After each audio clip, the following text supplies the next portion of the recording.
Weird Space. Written by A.M. Wiley.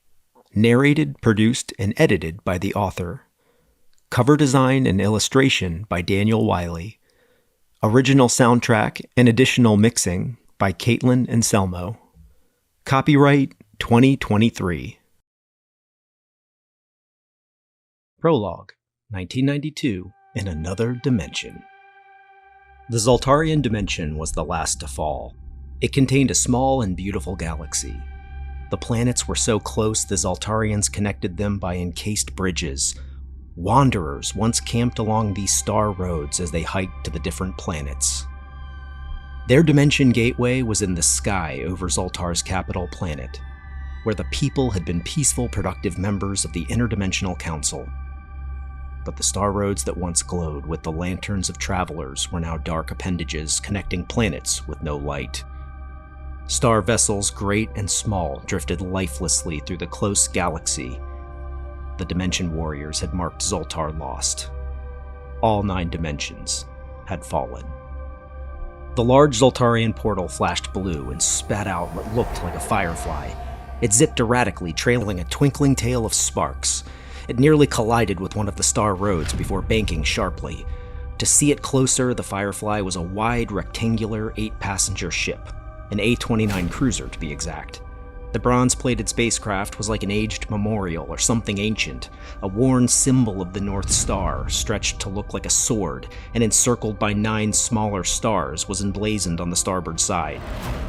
Its cockpit, which currently stood empty, was a half-dome of windows. This was a family vessel, perfect for interdimensional travel. Modified above and below with ball turrets containing stolen Gremlin gutter guns, and reinforced armored plating at the bow and stern. Of its modified twin-engine thrusters, one rocket worked, while the other choked glowing particles from the damaged intake. Then the gateway yawned as a giant beast broke through the portal.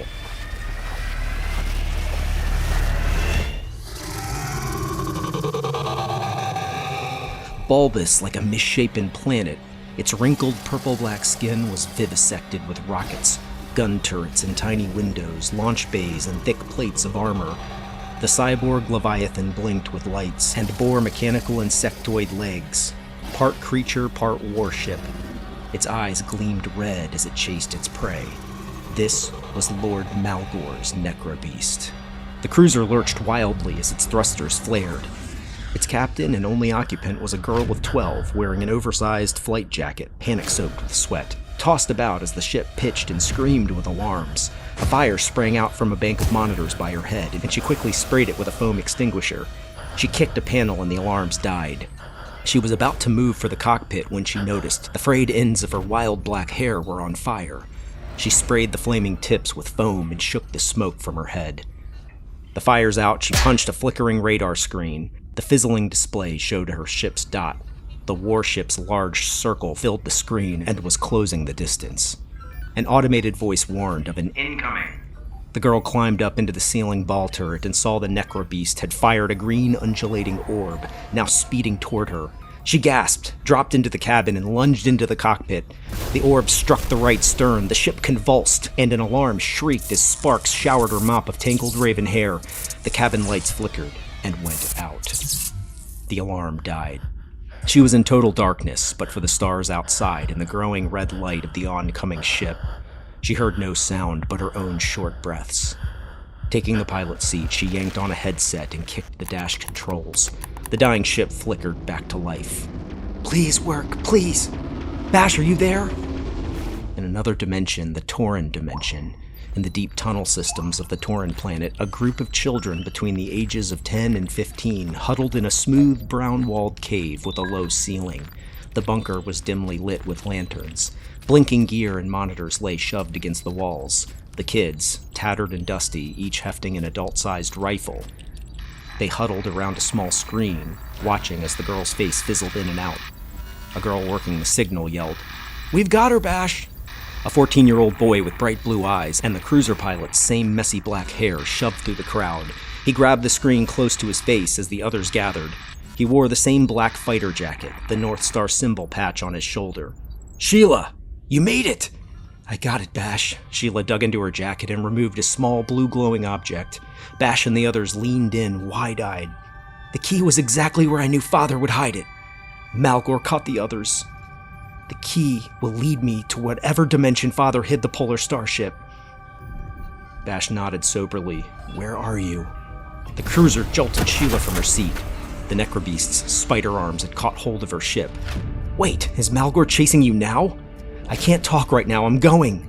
Going where? Bash said. Sheela held out the key and ran her thumb over the blue lights so that one glowing dot projected a hologram of coordinates. She read them aloud. 10th dimension? There's no 10th dimension. Sheela, come here first, we'll go together.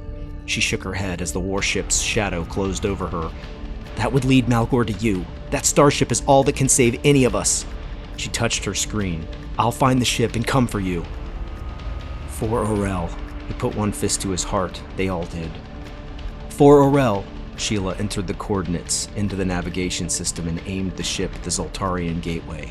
The spider arms were sinking laser tips into the cruiser's body, pulling it into a fleshy red and black umbilical cord from below the necrobeast. Sheela shoved away tears. Stay alive! That's an order!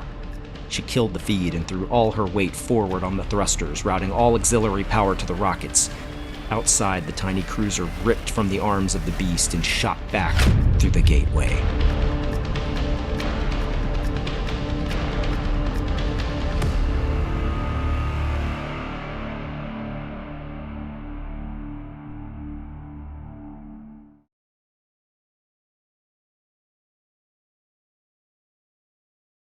Chapter 1.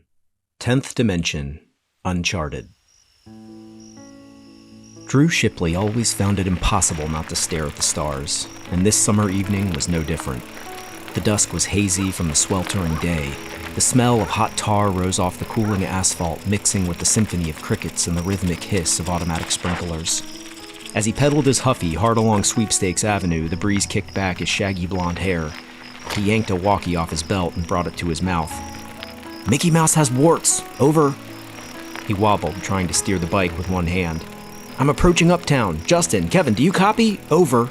He could see the lights from Warfield just ahead. The town was so small it barely showed up on any map. If you were lost in a song on the radio, you'd drive right through it and never know. Drew pumped his bony legs hard against the pedals. He only lived a mile outside of town, but he'd taken the long way to avoid the graveyard.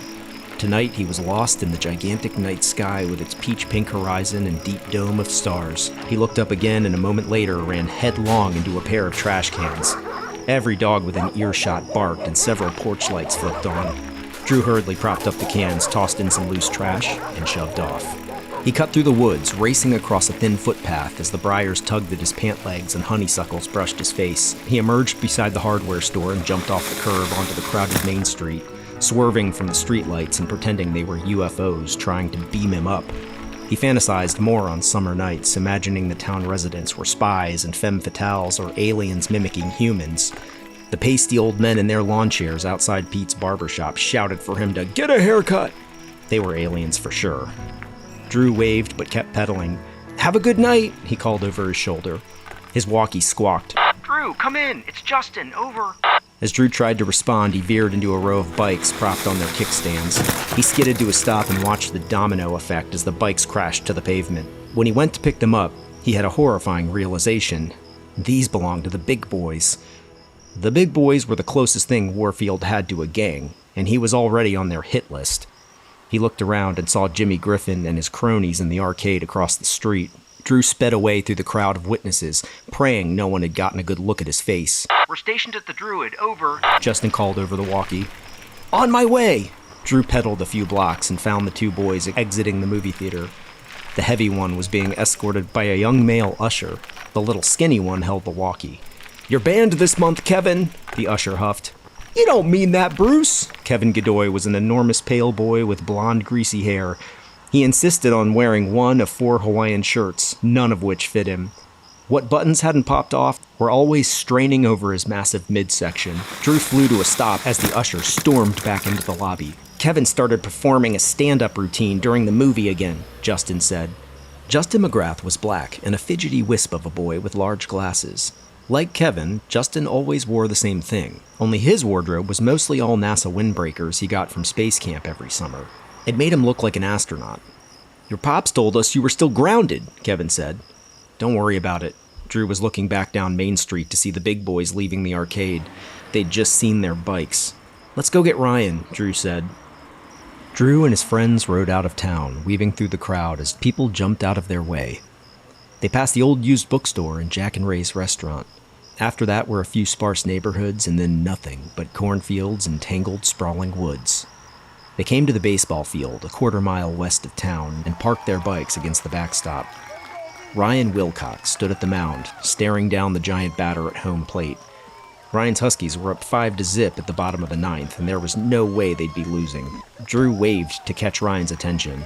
Ryan glanced at him, and Drew pointed at his watch, hoping his best friend would speed it up. Drew mouthed the secret code.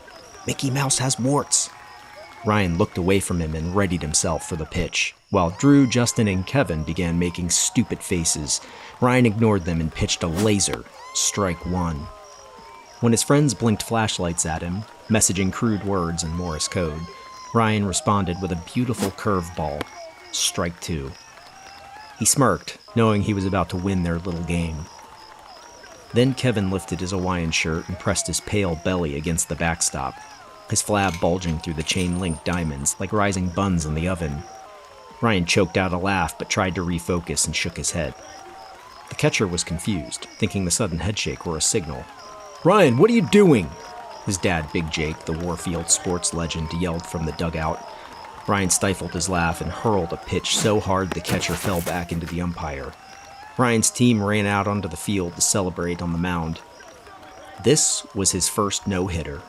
Drew couldn't help feeling weird as he watched his lifelong best friend hoot and holler with his team. He'd been waiting to see when Ryan would finally figure out he was too cool for the likes of Drew Shipley. On their way through the parking lot, Big Jake high-fived his son. "It reminded me of my first no-hitter. Jimmy Cone ice cream on me." The team cheered, but Ryan waved them on. "You guys have fun. Where are you going?" But Ryan was already jogging up to Drew and the gang. "Can I have your autograph?" Kevin grabbed him like an adoring fan while Justin took the game ball and turned it over in his hand. "What was the airspeed velocity of that ball?" Justin asked. Drew approached. "You can go get ice cream if you want. And let you guys have all the fun?" Ryan held out his hand and they commenced with an elaborate secret handshake ending with rooster crows. "Hey, I thought you were grounded." Drew shrugged. "Come on."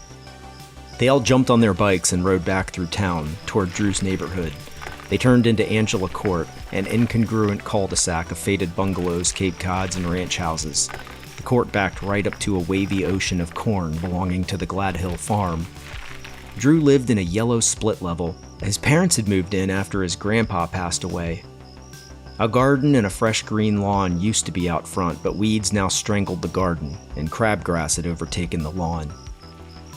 Gravel crunched under their tires as they rode up Drew's driveway. They wheeled around the side yard, where the quiet backyard was lit only by the glow of a TV pouring through the kitchen window. They ditched their bikes against the house, and Drew hushed them with a finger to his lips. Then he dug into his backpack and began handing out flashlights. He whispered, "Boundaries are the same as last time. Cornfield to Pal's Run, western woods to the creek, and no further than the Gladhill barn." Drew smacked his flickering flashlight to rejigger the batteries inside. "I don't like the cornfield. I'm allergic to the pesticides," Justin said. "I brought tissues." Drew checked his watch and looked back at the TV through the window. "I'm not going near the barn. It's haunted. Robbie Barrows disappeared in there," Kevin protested. "I made that up, Kevin," Drew said. "Besides, it was just one kid." Drew had secretly feared the Gladhill barn since he was little. He'd seen its slanted cupola and rusted tin roof from his bedroom window all his life. The abandoned farmhouse was torn down 20 years before he was born, but the field between his neighborhood and the barn was leased out for corn. Drew once heard his parents discuss the mystery around who even owned the property. "I'm supposed to be home by now," Justin said, looking close at his digital watch. "We're all supposed to be home," Ryan nudged Drew. "Guys," Drew said, "it's a perfect night. Why go home when we could be out here, together?" They all agreed and headed across the yard toward the cornfield. "What are you guys doing?" The voice startled them, and Justin shrieked. They'd been caught.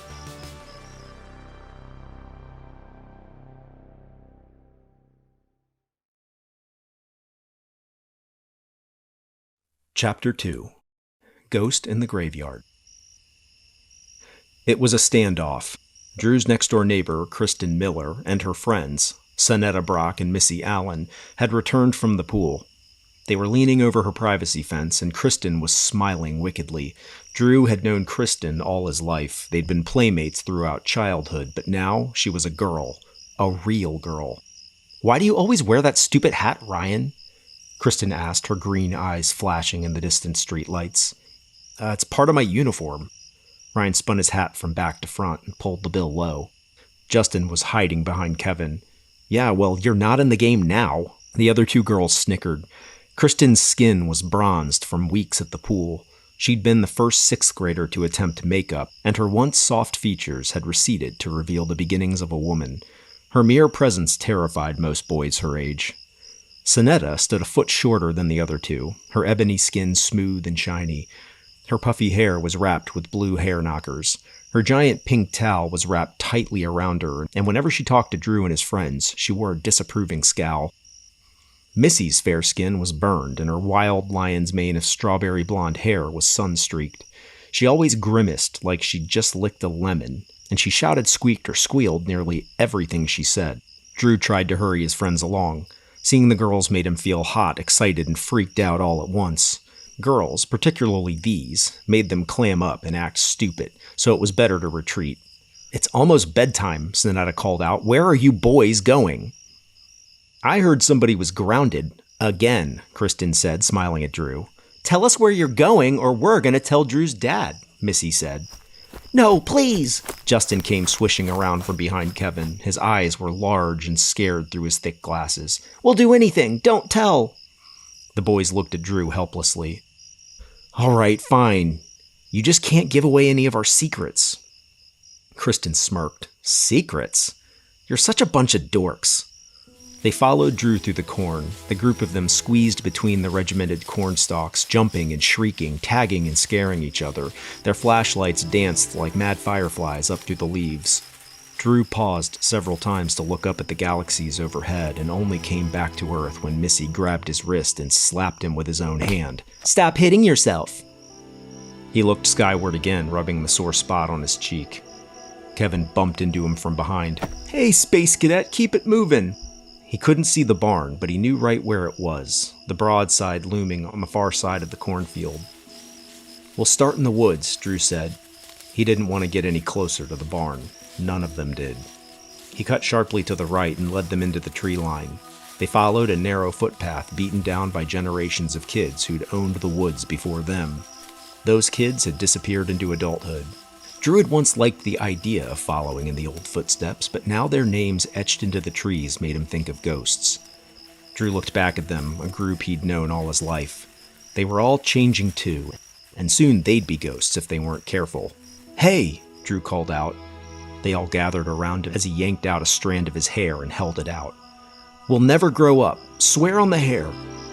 No one remembered the origin of the hair or why they swore on it. Drew promised he hadn't started it. He claimed that adults swore on the Bible, but kids swore this way. The truth was his mom, Anne, had started it. He'd simply forgotten. "May we never grow up and become sad and work all the time and die. And if we break this oath, may we grow old and die." "I swear," the rest repeated. Kristen rolled her eyes. Even as they swore, he could feel them slipping away. They were all growing up and were going to leave him. Then he'd be alone. They came to the edge of the woods and could just make out the barn. The large, dilapidated structure was terrifying during the day, but at night, when it blended with the twisted locusts and vines, it looked like a black hole. "Can we please go?" Missy squealed. "A kid got killed out here." "Shut up, Missy," Sonetta said, her eyes wide. "Kids disappeared in there," Drew said. "Never seen again." "I'm positive we're trespassing," Justin said. Kristen said, "Ryan, you're big and strong. Why don't you go in?" She glanced sideways at the lanky boy as he shifted nervously. Drew said, "We're playing Ghost in the Graveyard. One person hides in the field and tries to catch everyone else as we get across." "We haven't forgotten how to play," Kristen said. "Not it," Missy said. Everyone touched their noses except Ryan. He'd been too distracted looking at Kristen. "Fine," Ryan grunted and jogged into the corn. Drew hustled to the far end of the field near the barn. Ryan got to the middle of the field and counted down out loud. When he finished, Drew took off through the corn. He knew Ryan would be nowhere near him, so he took his time. He tried not to look to his right, tried not to think about the barn. He paused. Someone was near him. Then came a whisper. "Hey, Drew." His blood rushed cold. He froze.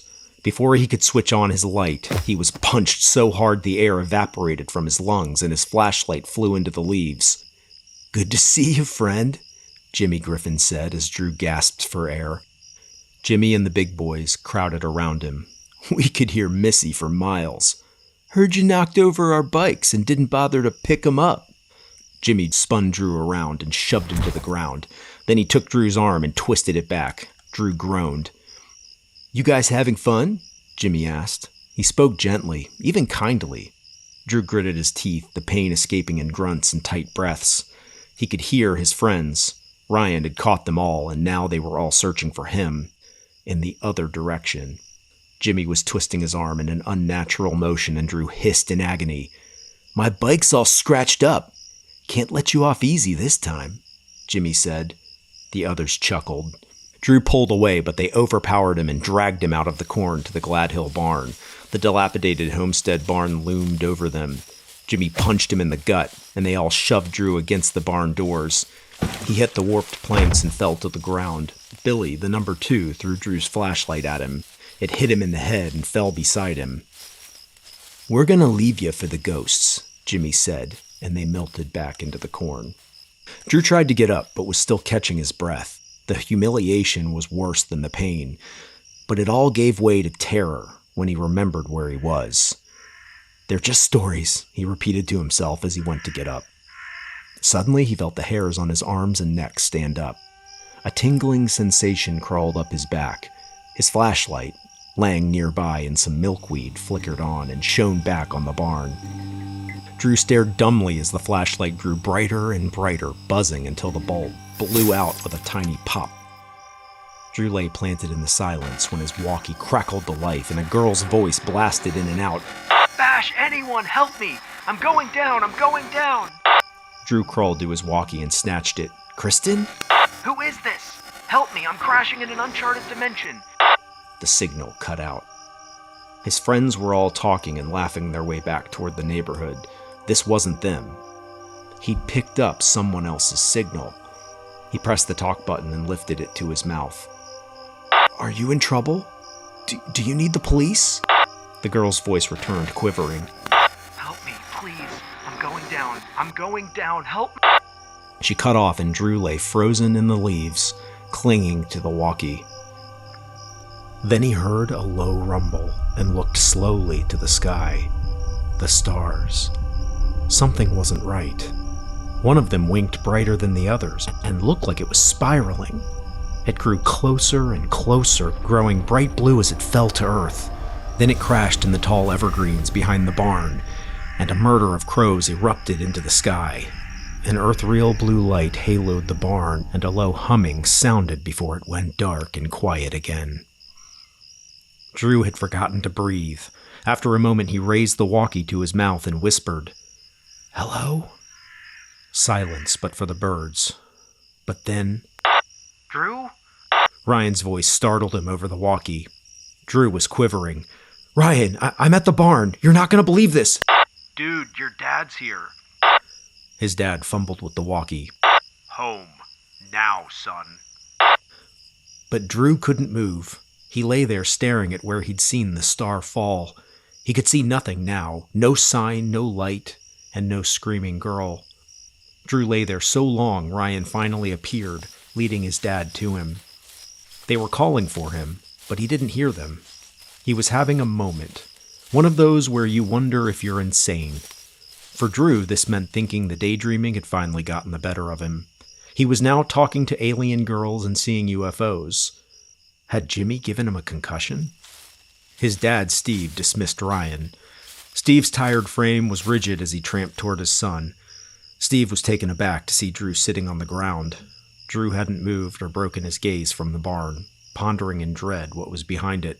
Even as Steve murmured about Drew being responsible and not living with his head in the clouds, Drew just lay there, mouth agape. "Get up!" Steve hoisted him up. Drew tried to speak, but he couldn't. He weakly motioned at the barn, but he couldn't form words. "This is not what your mother would want." Steve was about to launch into one of his lectures, but he deflated and wearily trudged home. Drew followed. Flashlight tag would be over for a while, but at that moment, it didn't matter. Drew was afraid he could no longer distinguish between reality and fantasy. That night, as he lay wide awake and very much grounded for the rest of the summer, his mind kept going over the event. He had the walkie beside his bed, and he whispered into it throughout the night. "Hello? Are you out there?" But there was no answer. And there was only one way to prove he wasn't crazy.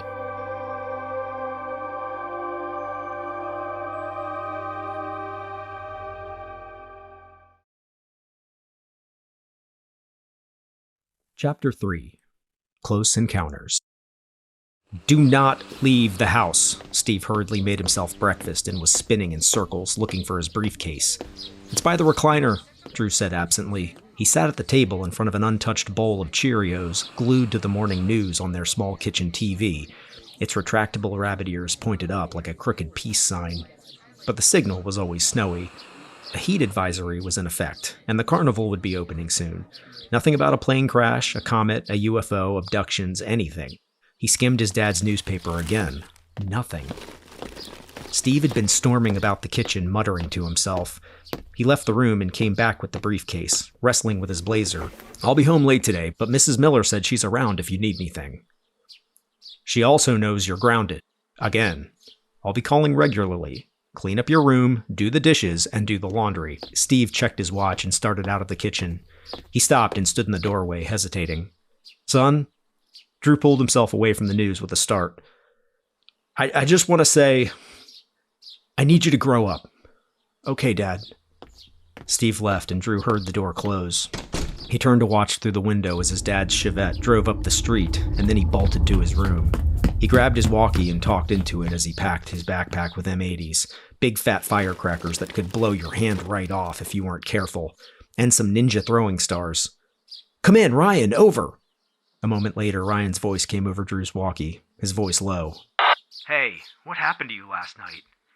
"Ryan, shut up a second. This is important. I saw a light, and it crashed behind the barn." Drew, you just got grounded for the rest of your life. What is the matter with you? "I know you think I'm making this up, but I'm not." If you're leaving your house, count me out. And don't tell me if you're going, because I will turn you in. Over and out. Ryan switched off to the soft sound of static. Drew switched off and peered out his window. The barn stood on the horizon, haunting and mocking him. The day was hot, hazy, and normal. No aliens or creatures, or helicopters. He could have dreamed it. "What do you say, Drew? Stay home, watch a movie, and stay out of trouble?" He shoved his walkie into his backpack and grabbed a cola and some chips. Lastly, he grabbed his dad's pump-action BB gun. He shook it and heard the BBs rattling in the chamber. He went out the back and stayed low, creeping along Kristen's privacy fence. The girls were out in the backyard playing badminton. Drew ran and launched into the cornstalks before they spotted him. To keep from being seen by whatever had crashed, Drew's plan was to take the path through the woods and approach the barn from the west. He paused to pump the BB gun to its maximum threshold, and then moved cautiously up a row of corn. The long leaves slapped and gripped at him. He cradled the gun against his shoulder, aiming the barrel low, the way they did in the movies. He imagined himself on a search and destroy mission in the steamy jungles of Vietnam. "Don't get distracted," he whispered to himself. Something was out here. Something real. He sprinted from the field into the trees. The moist, warm air was close in the woods, and the Maryland humidity hung heavily on Drew's sweat-drenched body. He moved slowly along the footpath, looking for any signs, large tracks, glowing green goo dripping from branches, little green people. Crossing over the creek, he pushed through the vines and low branches. The forest felt foreign, and it occurred to Drew what might have happened to all those kids who once played in these woods. They hadn't grown up and left. Creatures from outer space had snatched them. Drew resisted the fear and pressed forward. He could just see the barn now, its tin roof rising like the bow of a ghost ship. Drew knelt and listened, checking his surroundings. A strange tension lingered in the air, the hint of something beyond taste, sound, or touch. The sensation was electric, tingling through him and making him buoyant. He could sense it. Something was out here. He couldn't hear a sound, and the dappled sunlight and shifting shadows below the dense canopy made it difficult to see what might be lurking just ahead as he pushed through the brambles and low branches. A horsefly suddenly darted at him and sent him running headlong into a newly spun spiderweb. Drew whirled around, slapped his neck, and jumped, dropping his gun in the leaves. He yanked the wad of silky web off his face and wiped it in the dirt. No spider. It was probably in his shirt. He realized then that he was standing in the clearing in front of the barn. The barn where Robbie Barrows had disappeared, and where even Jimmy Griffin and his big boys wouldn't go. It somehow looked worse in the daytime. He switched on his walkie, and it babbled snow. He pressed the talk button, his voice barely a whisper. "Hello? Anyone out there?" He waited longer than was necessary. Once he was around that barn, he'd see it, and the world would never be the same. He licked his lips, but his tongue was dry. One small leap for Drew Shipley, one giant leap for all kid kind. Drew unshouldered his gun and moved slowly to the corner. He paused, gave it a 3 count, looked into his destiny, and found nothing. Birds chirped and the sky was blue. He spied no smoldering tree stumps, no smoking wreckage, and no government agents chasing a squat, waddling alien. Nothing. Behind the barn, the ground sloped steeply away into a wall of thick evergreens. He climbed up on a lip of the barn's concrete foundation for a better view. All looked normal. He climbed higher on the ledge and went on his toes. Now he could see the area behind the trees. There was nothing there. These were still just the woods, and he was still just a daydreamer. "Dang," he whispered. "Dang," a tiny frog voice repeated. Drew turned slowly to his left. The thing he saw stood upright on the ledge next to him, the size of a rat.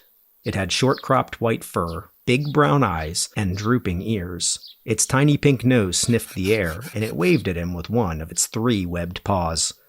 "Dang," it squeaked again. Drew screamed. The thing screamed, and its fur flashed from white to bright orange.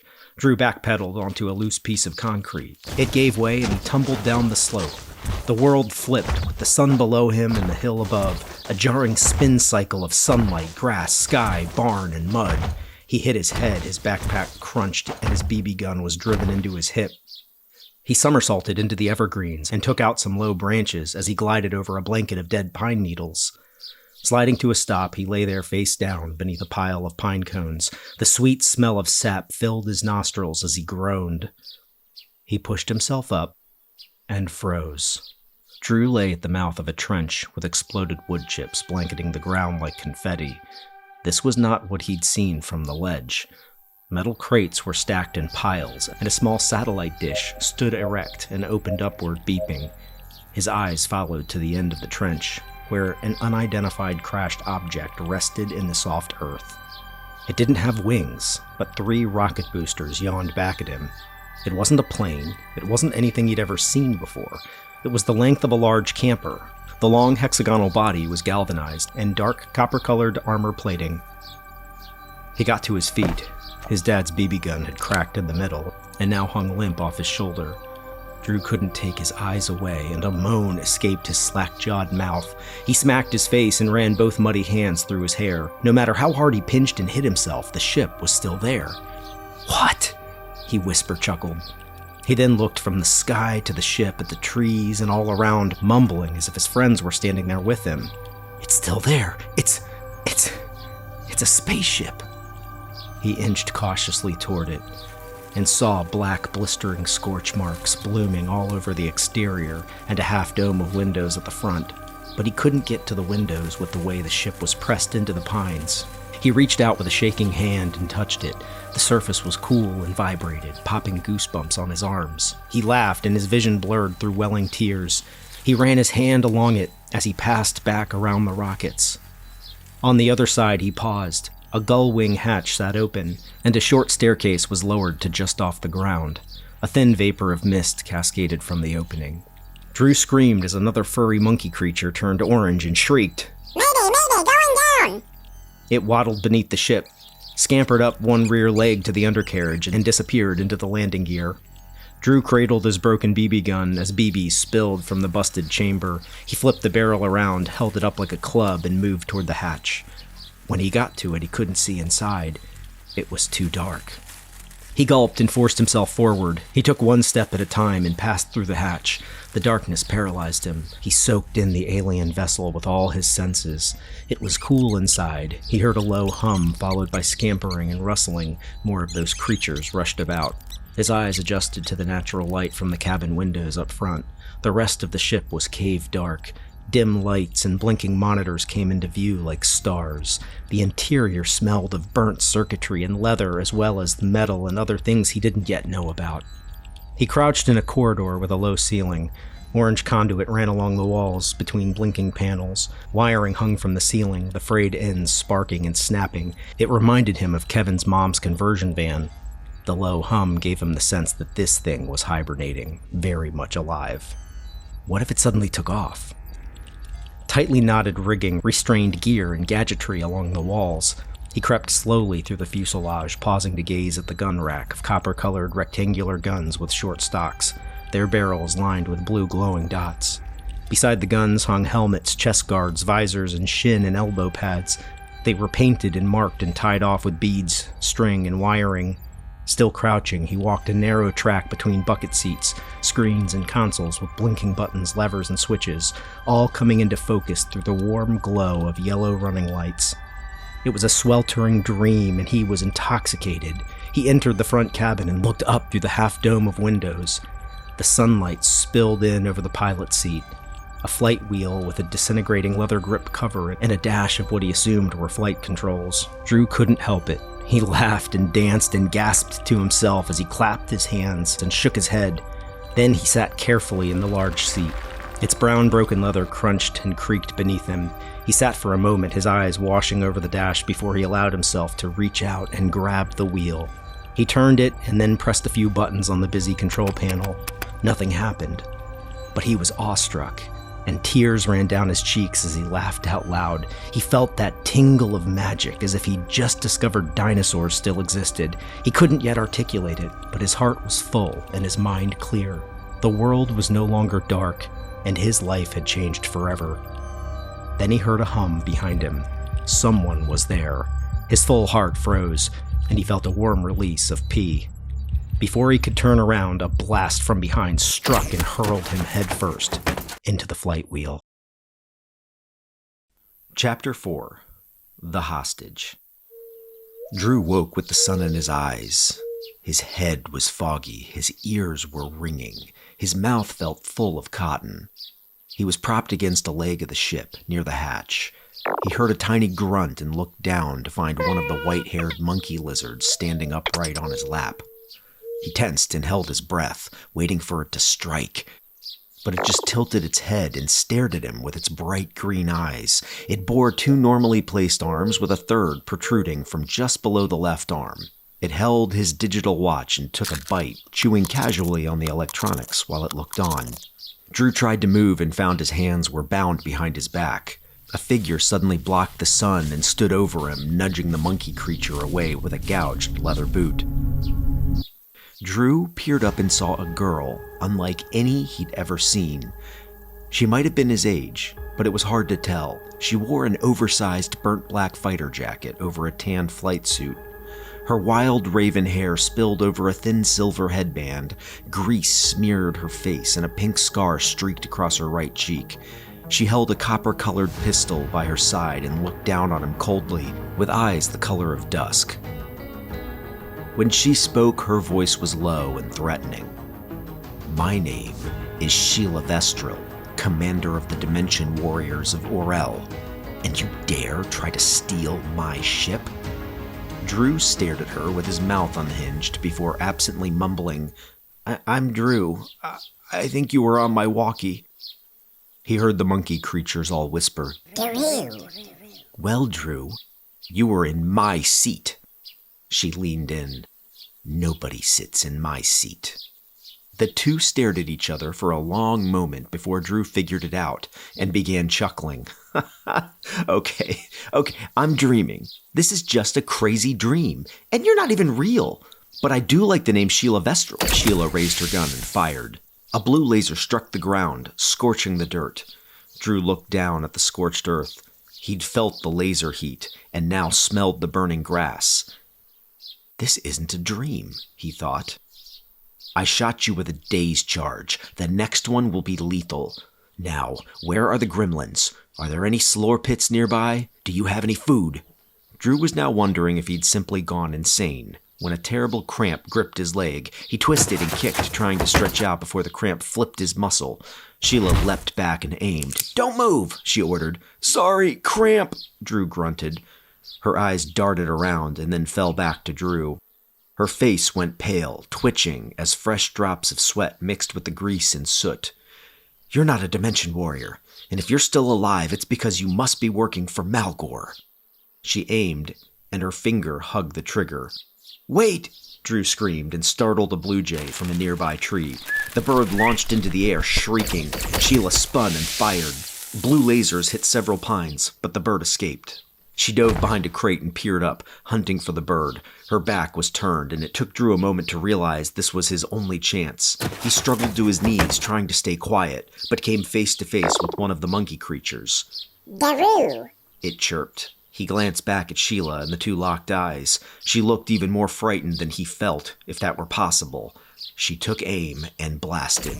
Drew lunged into a roll, everything spinning as lasers struck the ground around him. He collided with a tree stump, biting his tongue. His vision was still spinning when he saw her leap up in advance. She took several steps when suddenly she slowed and wobbled on her feet. She gave her head a tight shake and blinked hard. She tried to take another step when her eyes rolled into her head and she fell to the ground. Drew looked from the girl to the ship and back again. It isn't a dream. This isn't a dream, and it isn't my imagination either. His heart thudded in his ears, and all his senses were overloaded. As he stared at the girl's motionless body, his ears picked up the blue jay's distant shrieking and the sizzle of sap from where the lasers had struck the pine trees. The girl, Sheela, hadn't moved after she hit the ground. The monkey lizards, he'd spotted 5 of them, were peeking out from the undercarriage of the ship and the hatch, whispering, Daru, Daru, Daru. Run! His brain finally caught up. He rolled to his knees and quickly staggered up on unsteady legs. The cord around his wrists was too tight and he wasn't waiting around to free himself. He took off at a sprint up the hill, around the barn, headlong into the corn. He imagined her chasing him and expected to be shot in the back. When Drew Shipley burst from the corn like a headless chicken, it was late morning and his hands were still bound. He angled his body and slid between the rotting rails of his old fence. He fell into his backyard and fought awkwardly to his feet, his mind racing. Spaceship, alien girl, police, dad! He was almost across the yard when a voice stopped him dead. What are you doing? Drew looked and saw Kristen leaning over her fence holding a tennis ball. She wore an expression of confused amusement. Cooper, her golden retriever, jumped up beside her, snatching for the ball. She tossed it over her shoulder and Cooper bolted. Kristen folded her tan arms across the fence rail and waited for an answer. Drew was still heaving, his senses shot from the lasers and monkeys. I just saw... He couldn't talk. Where would he even begin? No. He didn't want to begin. Beyond the panic and endorphins, something deep inside stopped him. At that moment, Drew Shipley realized he had the biggest secret anyone had ever had, and he wasn't giving it to Kristen Miller. Kristen cocked one eyebrow and tapped the fence rail impatiently. Jimmy, Drew finally said. She frowned. What? Jimmy and the big boys. I snuck out and they caught me again. He saw Kristen's eyes drop to his crotch. He looked down. The stain from where he'd peed himself was faint, but still there. Oh. Kristen grimaced and looked back at Cooper. Where's the ball, Cooper? The ball was in his mouth. She turned away from Drew and back toward her dog. Drew would have been humiliated, but for the secret. He started to move for his house. "Hey," Kristen called. He turned back. "Do you want me to untie you or what?" He backed up to the fence and she leaned over and tugged at the cord. After some doing, Drew felt it go slack. He pulled his hands free. "What is this?" she asked. Drew finally got a look, holding the cord out. The cable had a clear jacket and a weave of multicolored wires running through it.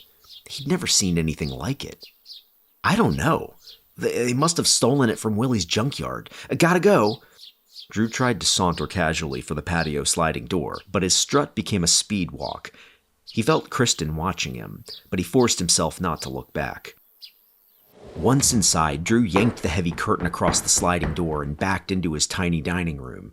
He felt woozy from all the heaving and gasping, and he couldn't think. He stared at the cable as he paced around the coffee table in the cramped TV room. "What is happening?" he repeated in a whisper. He spotted the phone on the kitchen counter. "She tried to shoot you. She's dangerous." He went to the phone. His hands were shaking so badly he could barely dial. A monotone woman answered. 911, what's your emergency? He grunted and his mouth hung open and wordless. Hello? The secret. He couldn't give it up. He slowly lowered the handset to the cradle.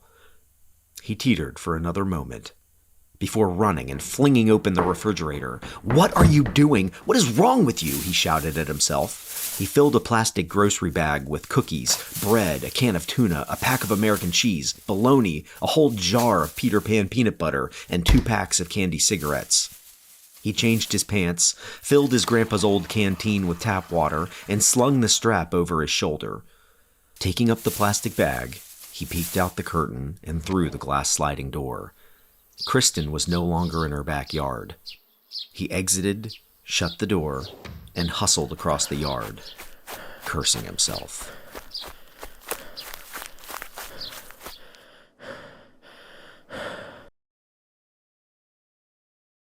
Chapter 5. The General. Drew crept around the barn on tiptoe. He'd changed his mind 5 times on his way across the cornfield, and each time he'd forced himself back to the barn. He saw the blue jay. He assumed it was the same one, perched on the barn's rusted cupola. "I know," he conceded in a whisper. "I'm back." He descended the hill and ducked beneath the pines.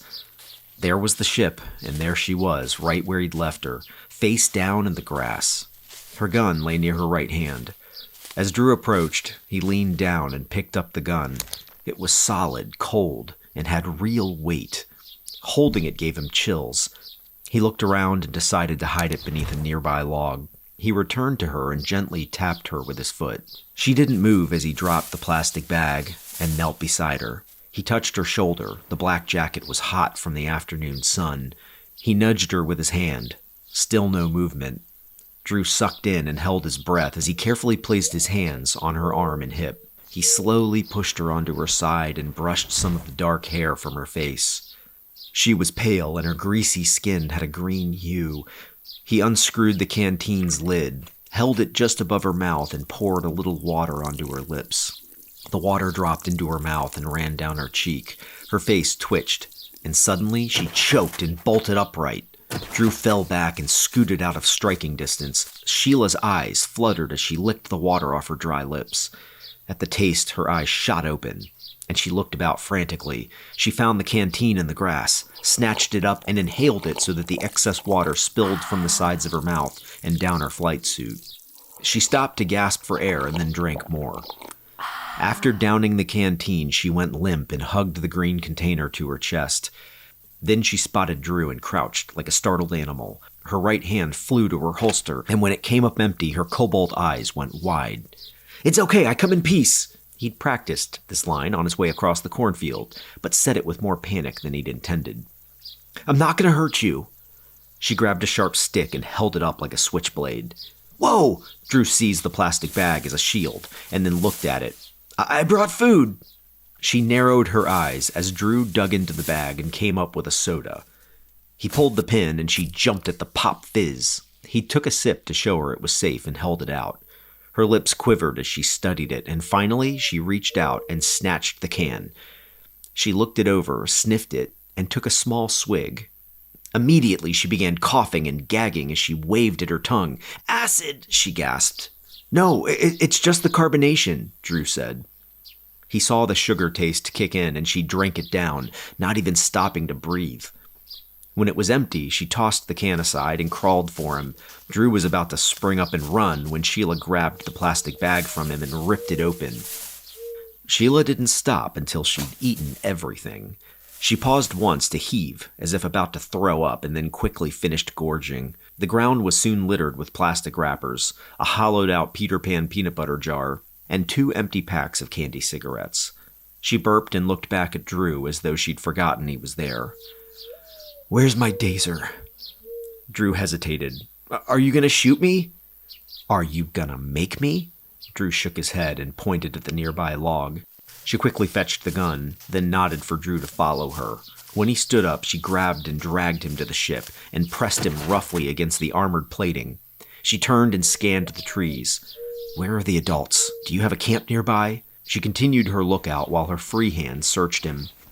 Shuffling through his clothes, his pockets up through his hair, she looked back at him, looked right into him, and whispered, "Are you being used as bait?" Drew shook his head.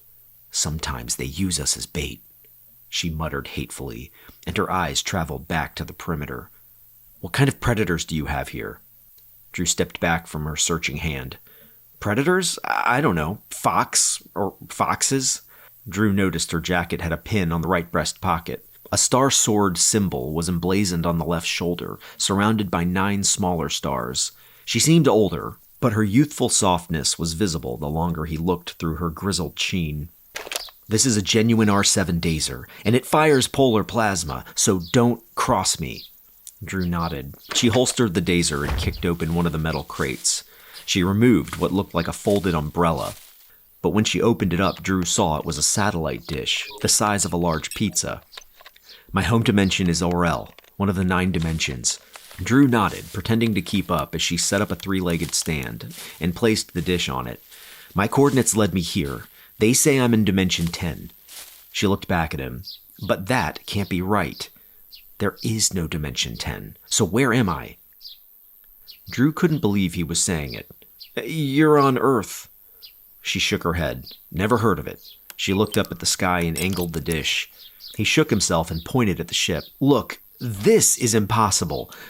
I don't think you're a dream, but there are not 9 other dimensions. This world is it. There's nothing beyond it." She connected a white box with blue buttons under the dish, and it started beeping softly. "Why do you think that?" "It's what we were taught. And how does no one else on Earth know about other dimensions?" She considered this as she continued with the gear. "Somebody knows. Why is all this hard to believe?" "Because those things only exist in dreams," Drew. a monkey creature whispered from a nearby tree. Sheela didn't acknowledge it. "What are those things?" Drew pointed at the monkey. "They," she exhaled wearily, "are talks. I'm assuming you don't have them here." "Not that I know of. They're everywhere in Orel, and pods of them like to hibernate in cargo holds," she hollered at the creatures. "You don't know they're there until you've left home. Then they hatch, eat all of your food, toy with your navigation system, and repeat everything you say." She kicked dirt at them.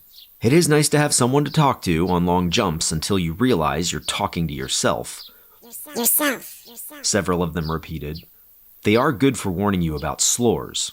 It's the only word they say on their own." "Slores?"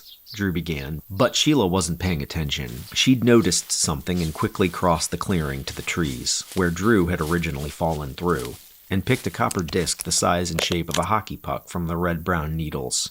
"Blast! How did you manage to break my Orin wall?" "Your what?" Drew approached from behind. "I wasn't finished with it, but it should have hidden my camp from your direction." The disc had small prongs on the back, and Sheela slapped it against the tree. Then she ducked into the ship and returned with a sack. "I don't have much time. I'm here to find my father's starship. It's the only weapon that can defeat Malgore." "Malgore?" Drew asked. Sheela paused on her way past him and dropped the sack. She stared at him as if he'd slapped her. Then she approached until she was very close. "You haven't heard of Malgore?" Drew shook his head. "That's what I'm telling you. I've never heard of any of this." Sheela looked at him as though he were the alien. Then she looked at the trees and sky, like it was the first time she'd seen them. He hasn't found this place yet. She snapped back into motion with renewed urgency. Drew followed her as she hauled a sack of gear into the clearing and dumped a load of blinking, beeping, moving gadgets on the ground. She dug through them and came up with an armful of copper discs. She tossed a disc at Drew. "Attach it to that tree there." She pointed to an evergreen adjacent to him, pulling the small prongs from the backside of one of hers and driving it into the sappy bark. She slapped it with her palm, and it hummed, projecting a shimmering amber light.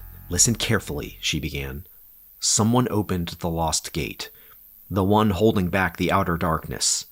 "You're kidding," Drew managed as he followed her lead, digging his puck into the opposite tree. When he slapped it, the amber light traveled between the trees and connected, making a shimmering wall. Sheela was on to the next tree. The law forbade anyone from opening that portal, but someone defied the council.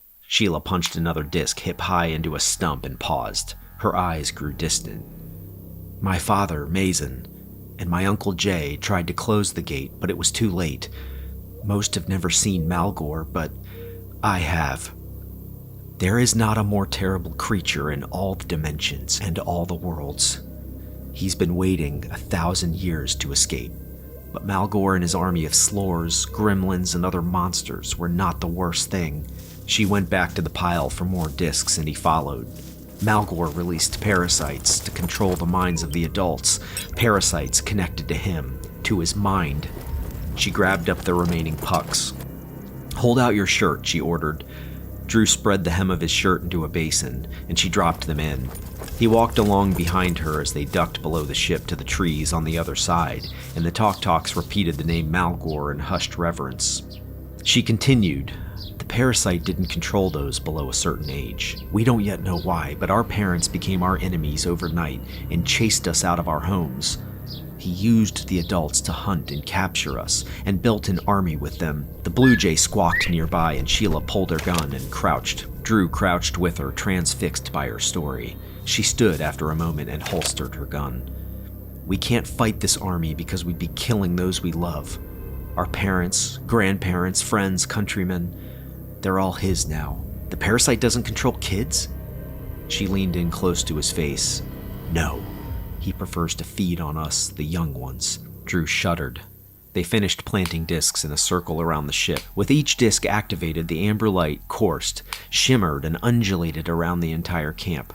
Sheela went to the ship to a panel beside the hatch and pulled it back. She tapped a code into a keypad behind it. The discs responded, and the light waves encircling them faded away. "Was that a force field?" Drew asked. She looked at him funny. "It's a standard Orin wall. It shrouds your camp." She took him by the arm and nudged him just beyond the disc perimeter. The ship and Sheela disappeared, and he was looking at a wavy duplication of the surrounding trees. This was why he hadn't seen the ship from the barn. Her arm shot through the projection and pulled him back inside the Orin wall. "And it alerts you to certain predators," she said. They returned to the pile of gadgets, and he helped her toss them back into the sack. Drew paused again to gaze at the cruiser as the sun glinted off its beautiful tarnished exterior. It looked like a giant beast. Sheela caught him staring. "The cruiser is very old. Generations of my family have used it to explore the worlds of every dimension." She finished and tossed the sack by the stairs. She then removed a tool from the sack and set about working on the rear engine boosters. "I escaped with many of the young ones from Orel. We took our parents' ships and fled into hiding." She scraped at the gunk around the rocket, grunting as she talked. "We found young ones like us from the other 9 dimensions, and I formed a coalition. We call ourselves Dimension Warriors." She clenched her jaw. Her eyes hardened, and she began to stab and slash at the blackened area. She caught hold of herself and wiped away sweat. She turned to him. "I must get back to them, but I need that starship." She went back to scraping the rocket. Something tingled and welled its way through Drew's stomach. It pumped through his heart and cleared his mind like the sun through morning mist. He'd felt it when he first saw the ship and when he first saw Sheela. For the first time in a long time, he felt hope. "I can help you." She paused and looked him up and down. Then she chuckled. "I don't think so. I suggest you head back to your camp and forget you ever saw me. If Malgore finds this place, your world is finished. But I know this place. I know Warfield, the people, and anything else you might need to know while you're looking for your dad's ship." She grunted as she worked. "You want to be my liaison?" "Your what?" "When someone guides you through a dimension you've never been in before, they become your liaison." "Yeah, I'll be that." She left the rocket boosters and went back to check the dish.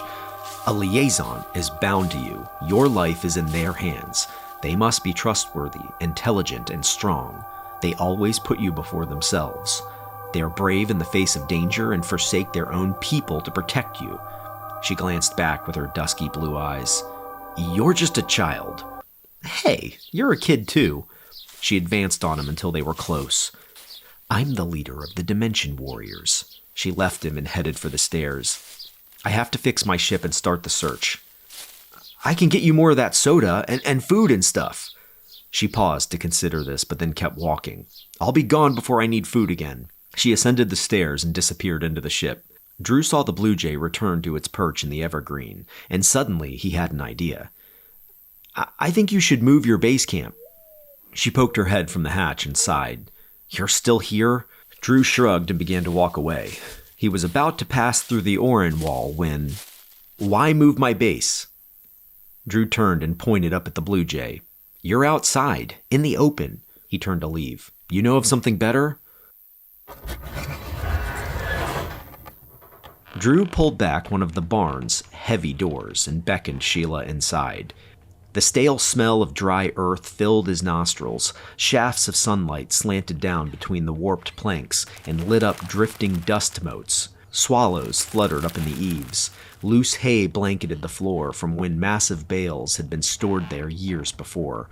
But the barn was now one of Warfield's empty, forgotten relics. Drew turned back to Sheela and saw her taking it all in. "No one uses this place?" "Nope. Everyone thinks it's haunted." She sighed, pursed her lips, and nodded. Then she looked at Drew with a kind of disappointed concession. She straightened and said, "Approach." Drew wasn't sure how close approach meant, but he came and stopped a foot from her. Sheela reached out and pulled him closer. She took his forearm with one hand, and he held hers with his hand. "Do you swear on your life to counsel me well and true, and serve as liaison to the Dimension Warriors in our fight against Malgore and his evil army?" 11 Talk-Talks served as witnesses, peeking in from the door and whisper repeating the oath as Drew nodded and said, "I do."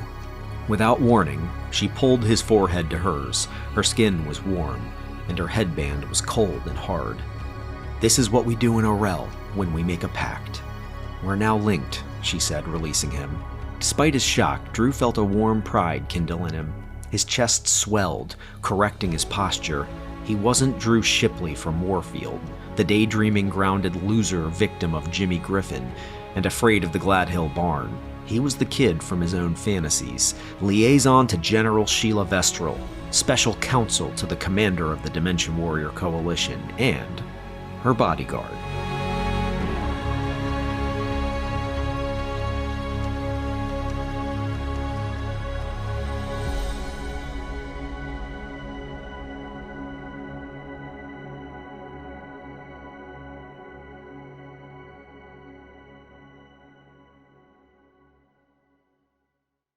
Chapter 6.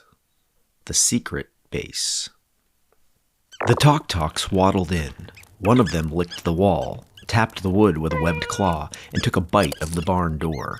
Another one peed just inside the door, and this appeared to assure the others the space was safe because they spilled in and searched about. Drew helped Sheela pack gear into the crates and haul it into the cruiser, but to Drew's disappointment, Sheela couldn't get the cruiser flying.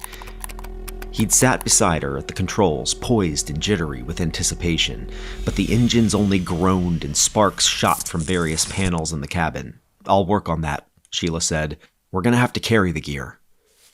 They spent the afternoon hauling crates and sacks into the barn, as well as setting up a radio station and radar dish in the hayloft. Sheela then crawled about the rafters, running cables. She shot a hole in the roof with her gun and shoved the cable connectors up and out onto the rooftop. Talk-Talks scuttled about her, chasing the swallows. Drew tried to follow her, but the darkness and height made him dizzy.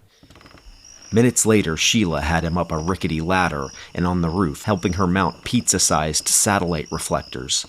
Drew clung to the sagging cupola as Sheela ran along the roof's narrow ridge. He froze several times, swallowed his panic, and forced himself to keep moving. All was going well until he was on his way off the roof.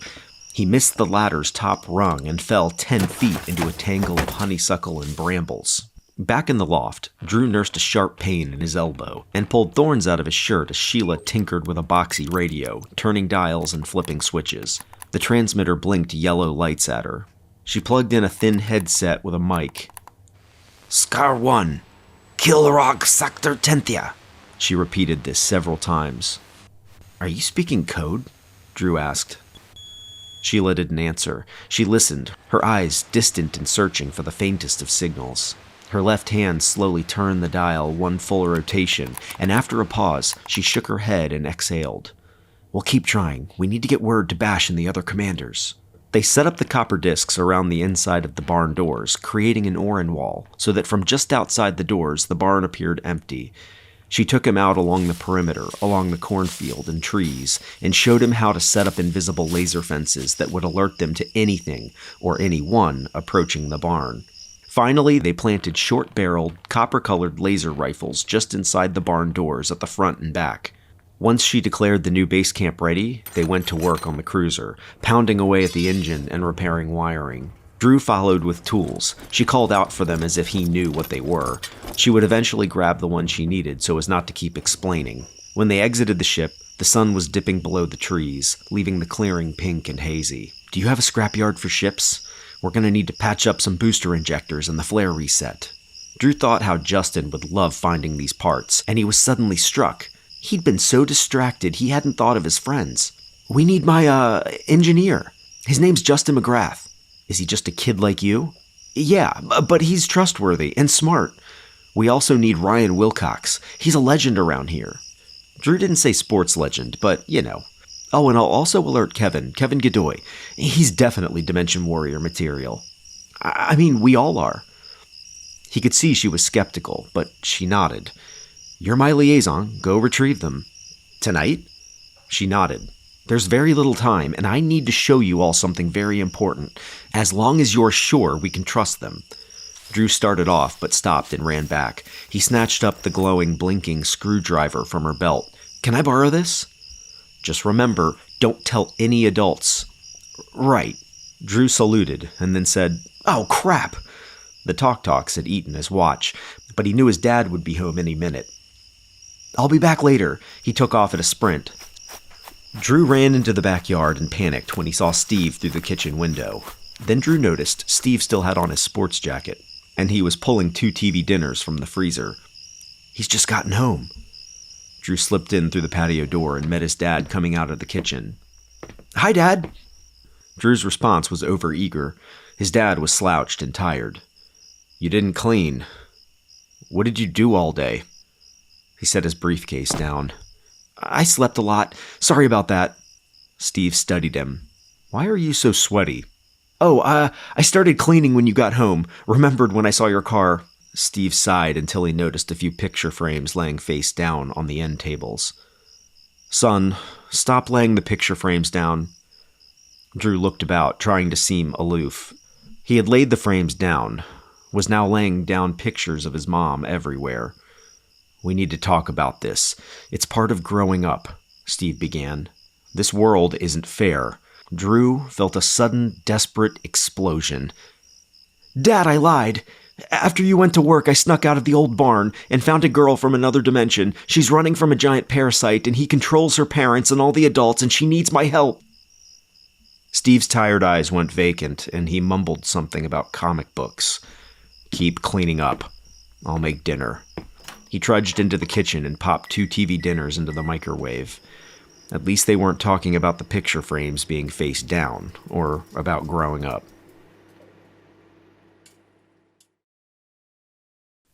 Chapter 7. The Crew. This was supposed to be the greatest summer yet.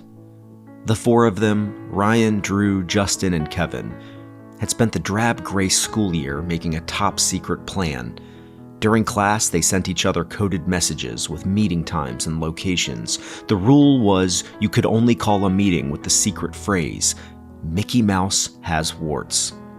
If one of them said it, the others had to drop what they were doing immediately, no matter where they were or what they were doing, and head for one of the several secret meeting locations. After school, they escaped to Justin's basement, or Kevin's backyard, or Ryan's garage, and would pick up right where they'd left off the day before. They had designed a treehouse. And not just any treehouse. This treehouse would span multiple trees and be camouflaged, so it couldn't be seen from the ground. Justin was the keeper of the documents and schematics. They'd planned to string catwalks between the various platforms, from which they would rain down water balloons filled with pee on attackers or girls. Kevin would keep it stocked with junk food, and Justin would hook up power using an old car battery. Ryan would oversee security and bring his binoculars to watch for enemies. They would take turns in the crow's nest. Drew would be the storyteller in residence. He had said you couldn't have a treehouse without a storyteller. They dubbed it Operation Eagle's Nest. But the plan began to spring leaks all over as Ryan's dad enrolled him at sports camp and spring training. Then Drew's mom finally succumbed to her cancer, and he'd been perpetually sneaking out and getting grounded ever since.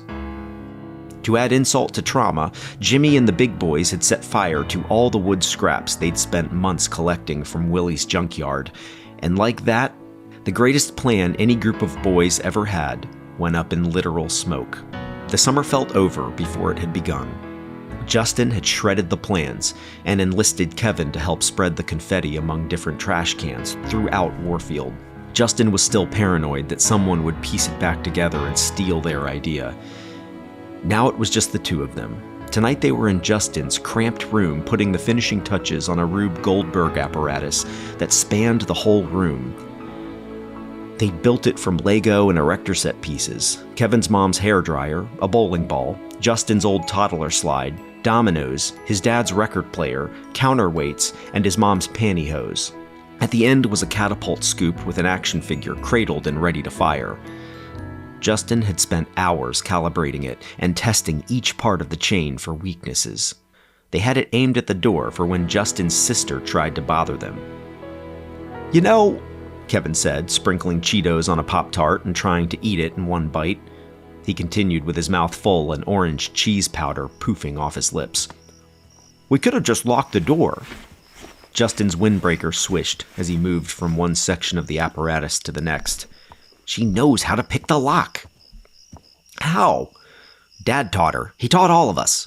"Oh, right. After you locked yourself in the bathroom during your birthday and missed the whole thing and peed yourself even though there was a toilet right there? Is that why?" "Yes, thank you, Kevin." "No problem.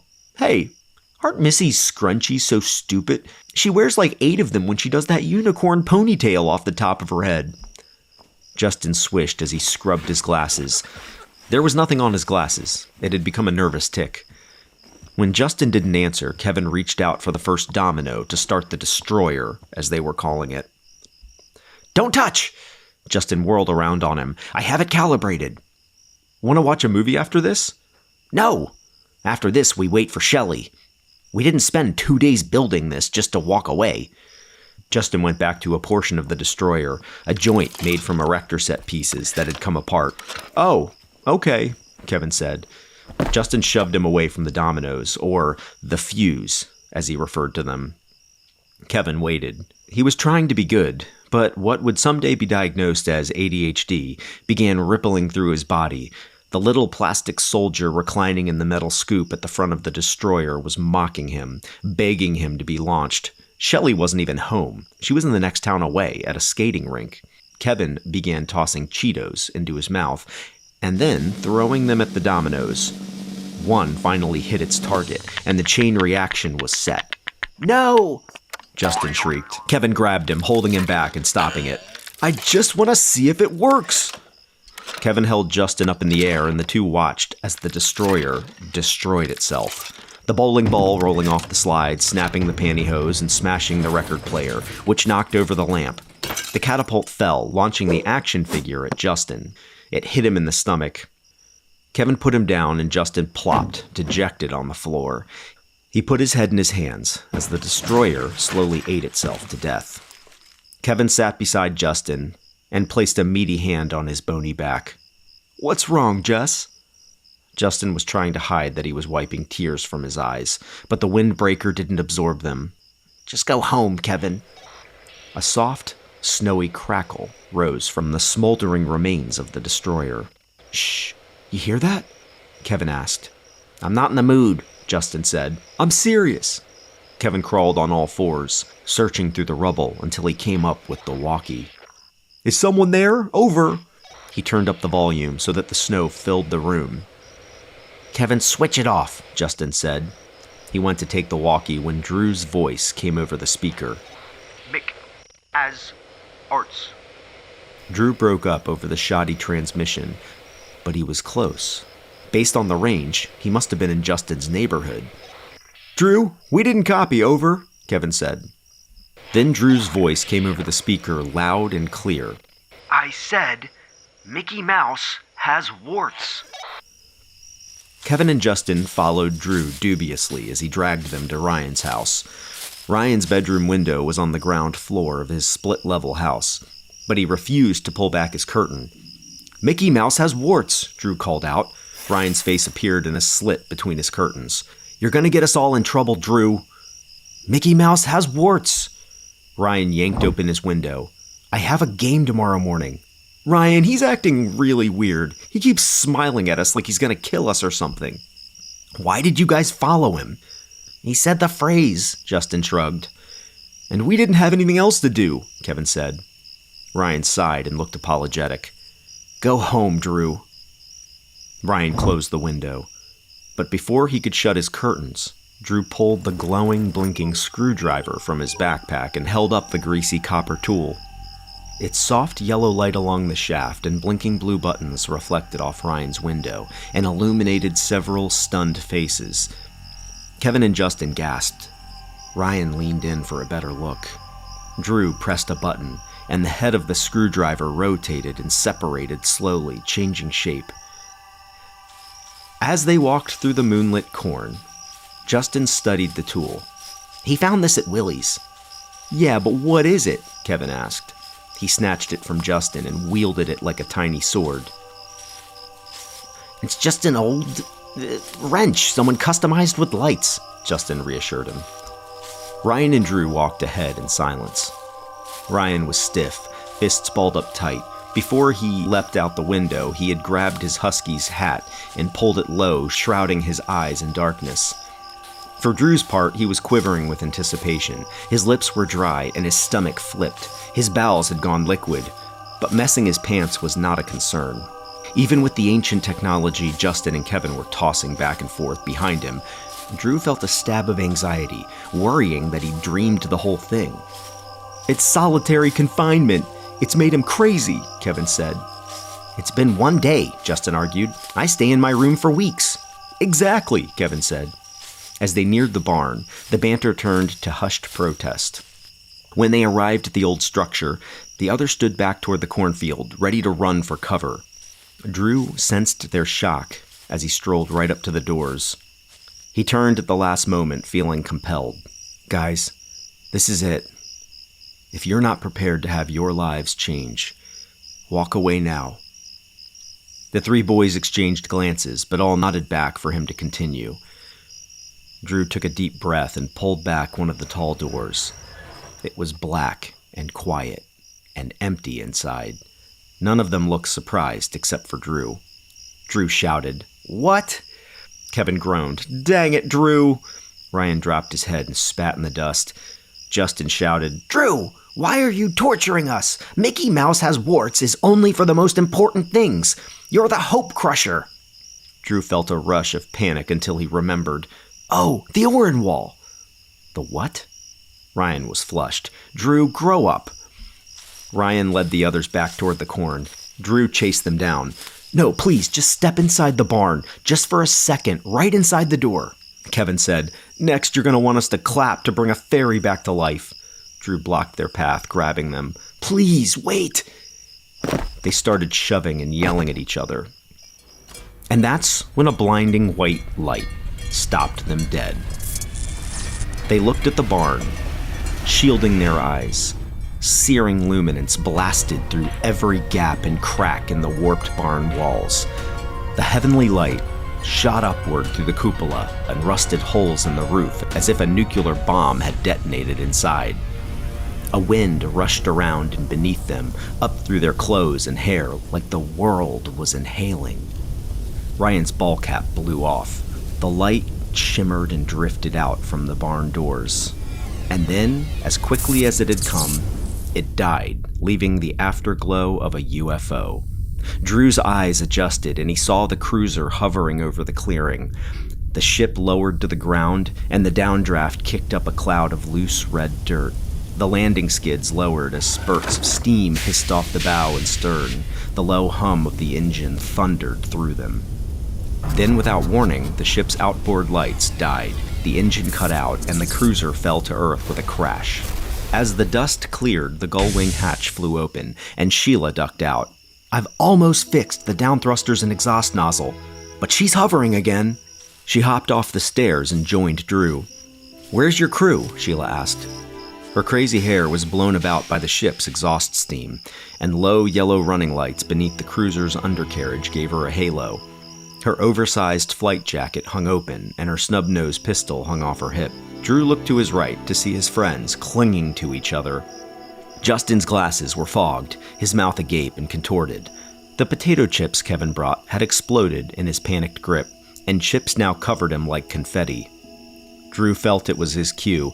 "General Sheela Vestril, this is Ryan Wilcox."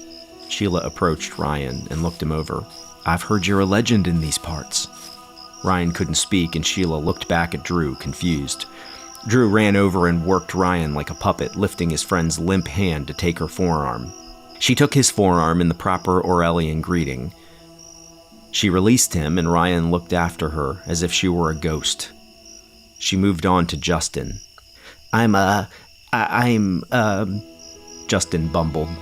He was shaking so badly his windbreaker swished, and his fogged glasses slid down the bridge of his nose. "This is Justin McGrath," Drew said. She nodded. "Good, an engineer." As he had with Ryan, Drew helped Justin with the greeting. Drew then dusted the chips off Kevin and presented the large boy to the general. Kevin's moon face twitched, his facial muscles jammed between horror and joy. Kevin Godoy," Kevin said, his brain repeating the greeting his mother had rehearsed with him in kindergarten. "Hello, Kevin Godoy," she said with a nod. "You're big. We will need your strength." "Kevin Godoy," he repeated. After introductions, each boy reckoned with the revelation in his own way. Justin cried for a while. Kevin couldn't stop laughing, and Ryan rounded the cruiser, touching it, and then pinching himself. Sheela gave them a tour of the ship. They crawled through the busy fuselage. An overhead bin above the navigation station fell open, and a bundle of Tok-Toks spilled out. Kevin leapt back and shrieked. The Tok-Toks mimicked him, all of them waving their furry little arms and screaming. "Space monkeys!" Kevin shouted. Space monkeys! The Tok-Toks repeated. Sheela sighed at the interruption. Justin cautiously approached them. "Orange primates?" Daru, they repeated as they perched in various bins around the cabin to observe the newcomers. Ryan and Kevin looked through the various bins, shelves, and rigging. Justin fiddled with the gadgets he found scattered around. Drew noticed Sheela staring out the cockpit into the cornfield. "My father was here once." Drew found himself beside her. Even sleep-deprived and fried up like a piece of bacon, Sheela was alive and unguarded, unlike any human he'd met. Apart from the tangled hair, beat-up flight suit, and gun, he could easily imagine who she had been before her war. Waves of longing and sadness and fear and hope lapped against him, as if he were her shoreline. He blinked, and he was no longer looking at Sheela. He was looking at his mom. That's who Sheela reminded him of. That's who he saw, in her black jacket with a streak of grease across her cheek. She was looking away, but then looked up at him and smiled like the picture on his dresser, the one he kept laying face down. He blinked again into Sheila's blue eyes. She was looking at him strangely. Drew looked away. "Can we fly?" Kevin dropped to his knees. "Please, that would be flippin' amazing." I'm sure you've flown in ships far newer than this, Sheela said. You really don't know where you are, do you? Has Drew not shown you around? Kevin asked. No, but he did say you're all trained warriors, ready to join the resistance, so I assume you have ships. The boys looked at Drew. What I meant was, we can handle anything you throw at us. We're a primitive society, but we are warriors. Good. I can only use fighters at this point. Sheela looked at Justin. Engineer, the cruiser needs immediate repairs. That's you, Juss. Kevin nudged Justin forward. Justin dropped the gadgets he'd been discreetly toying with and reported to Sheela with a cockeyed salute. As Sheela went through the repair list with Justin, Ryan grabbed Drew and held on tightly. He hadn't stopped shaking his head and blinking since entering the cruiser. The unshakable local legend was shaken. How is this possible? Drew smiled and shrugged. I always knew there was something more out there. You guys just never listened. Why does she think we're warriors? I don't know. She needs our help, and I told her we're here. I hope you know what you're doing, Ryan said. Everyone to me, Sheela said. She explained the parts she'd need them to retrieve. It turned out their worlds, some technological advances, creatures, and interdimensional travel notwithstanding, were remarkably similar. Justin bounced with elation. We can go to Willie's junkyard tomorrow. It'll have everything we need. As liaison, I say we get the cruiser back in the barn, Drew said. But what he really wanted was an excuse to fly. Everyone hold on to something, Sheela said as she dropped into the pilot's seat. The cracked leather creaked as she settled. Her hands washed over a bank of switches. The engines hummed again, pulsing through Drew like a rapid heartbeat. Kevin shouted a high-pitched, "Yee-haw!" from the back as the ship lifted off. Drew stayed next to her. You're touching my chair. I'm just looking. You haven't flown before, have you? Not one of these. He noted how carefully she moved the wheel and how calm she looked. Flying was second nature. They hovered across the clearing and in through the open barn doors. If you need another pilot, I'd be willing to learn. Just make sure your team retrieves the parts we need. Before they landed, Drew knew his goal was to be the pilot. His world had been preoccupied with groundings, growing up, and death. This was what he wanted. Just as they began to touch down, the engine suddenly died. They were all launched into the air, and the ship fell 2 feet to the planked floor. Sheela hopped out of her seat as the others picked themselves up. That will be fixed tomorrow. Everybody off. They exited, and she showed them the barn base camp she and Drew had set up. The dark, musty-smelling space softly beeped and blooped from the radar and radio station. Talk-talks scurried among the rafters, chasing the bats. The open area was shadowy but filled with blue and green blinking lights, and luminous cables snaked along the floor from low-humming power bricks to the radio and satellite dish, a makeshift lab and a stack of crates filled with gadgets. While his friends explored the barn, Drew took a closer look at the lab. 4 crates, 2 on each side, were stacked as table legs with an old, cracked window pane as the tabletop. Sheela had found the window at the back of the barn somewhere and placed a muddy yellow light below it to shine up through the window. On the window's surface were rows of various plants and petri dishes. She'd rigged an apparatus above the table that suspended a boxy device with a lens connected to a large screen. A microscope. A wolf spider the size of Drew's hand scurried around a small terrarium. Blue-white electricity sparked across the lid to keep the frantic spider from escaping. A handwritten note beside the tank said, "Slore?" She had dissected several other insects, and their bodies lay open in a row, a praying mantis, cockroach, and a hornet. Drew saw a moleskin journal open beside them, full of carefully written symbols and runes. I want to know what I'm up against. Sheela was suddenly beside him. Your dimension has life I've never seen before. She nodded at the scurrying wolf spider. But that concerns me. Yeah, they bite really hard, Drew agreed. What's a slore? Sheela was about to speak when the boys interrupted them. The others were still beside themselves, pointing and running from one station to the next like a toy store. Drew pulled them beyond the doors to show them why they hadn't seen it all before. He told them about the Orin wall and the projection discs. From just outside the door, the barn looked dark and empty. Drew finished with the Orin overview and handed the tour off to Sheela. She led them to the loft radio station. We have a dimension dish on the roof, scanning for any signals from my brother or any of my other commanders. They are spread throughout different dimensions, all waiting on my word. Kevin, I'll need you monitoring that day and night." She tossed him a black box, the size and shape of a Walkman, with a red, sweeping circular light on the casing. "This is a PomCom. Keep it with you. You'll get a green signal light if the dish gets a good signal. Keep talking. They might not be able to always respond, but they may hear you. Notify me immediately." Kevin held the receiver to his mouth like a microphone and did his best radio announcer impression. Kevin Godoy coming to you live from Warfield's Haunted Barn. I'll be playing all the classics for you Dimension Warriors out there, so don't be shy. We want to hear from you with your favorite requests." Sheela allowed a brief smile. "Very good."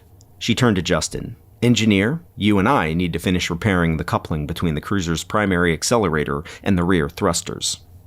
You're in charge of our scavenger hunt tomorrow." She turned to Ryan. "And I need your speed and knowledge of the area to plant portal seekers." She showed him a crate of palm-sized dishes like aluminum flowers, with blue blinking lights at the center of the dish. "Plant them high and switch them on. They're crucial for our mission," Sheela said. Ryan dug through the transmitters and then looked around him. "I'm sorry, what is our mission, and why are you here?" he asked. Sheela frowned at Drew. "You didn't tell them?"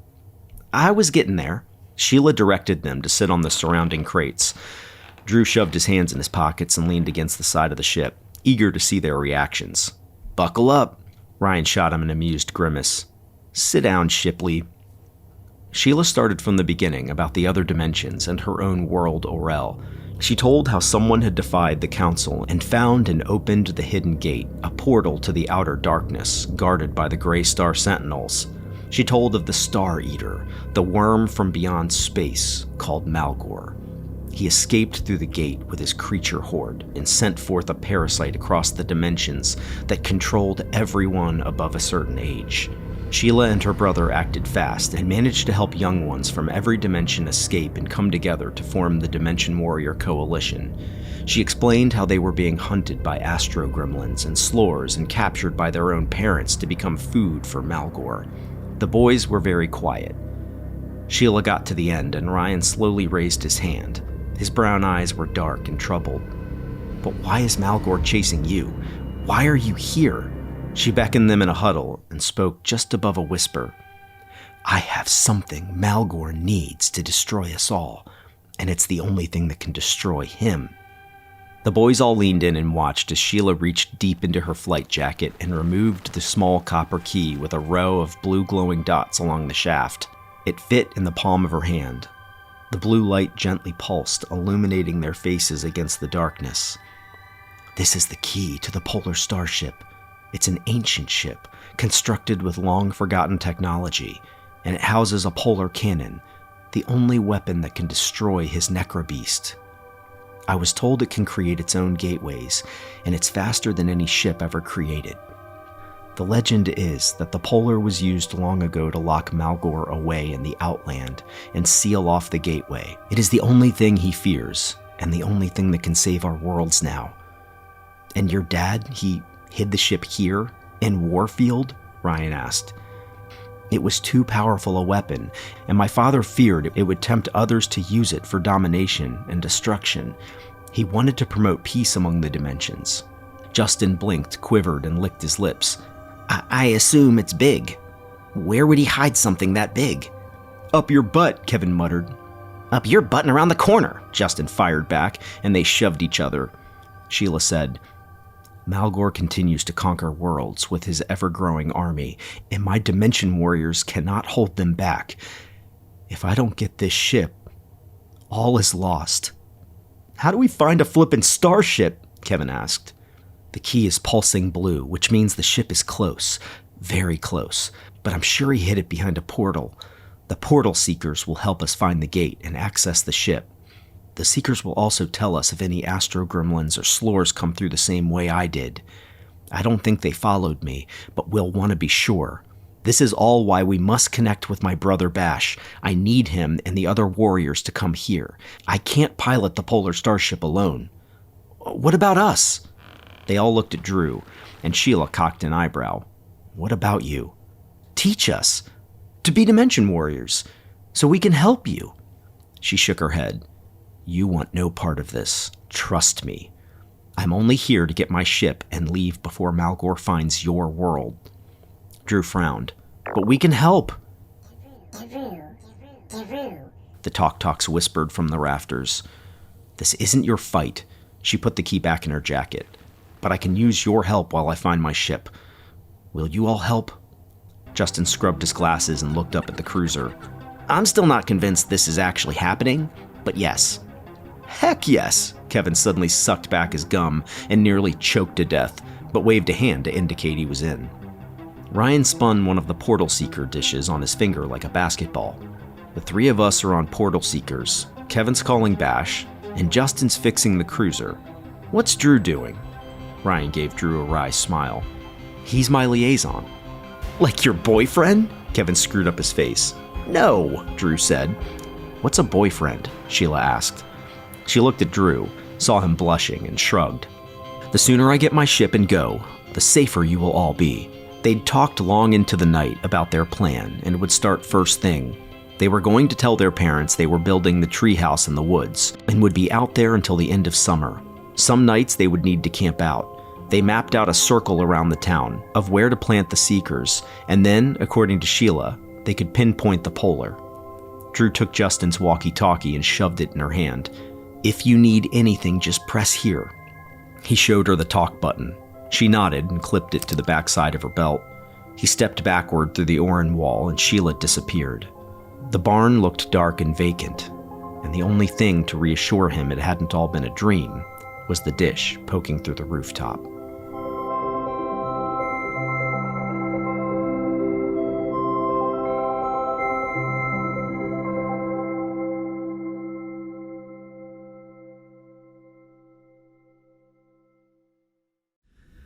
Chapter 8. The Slore.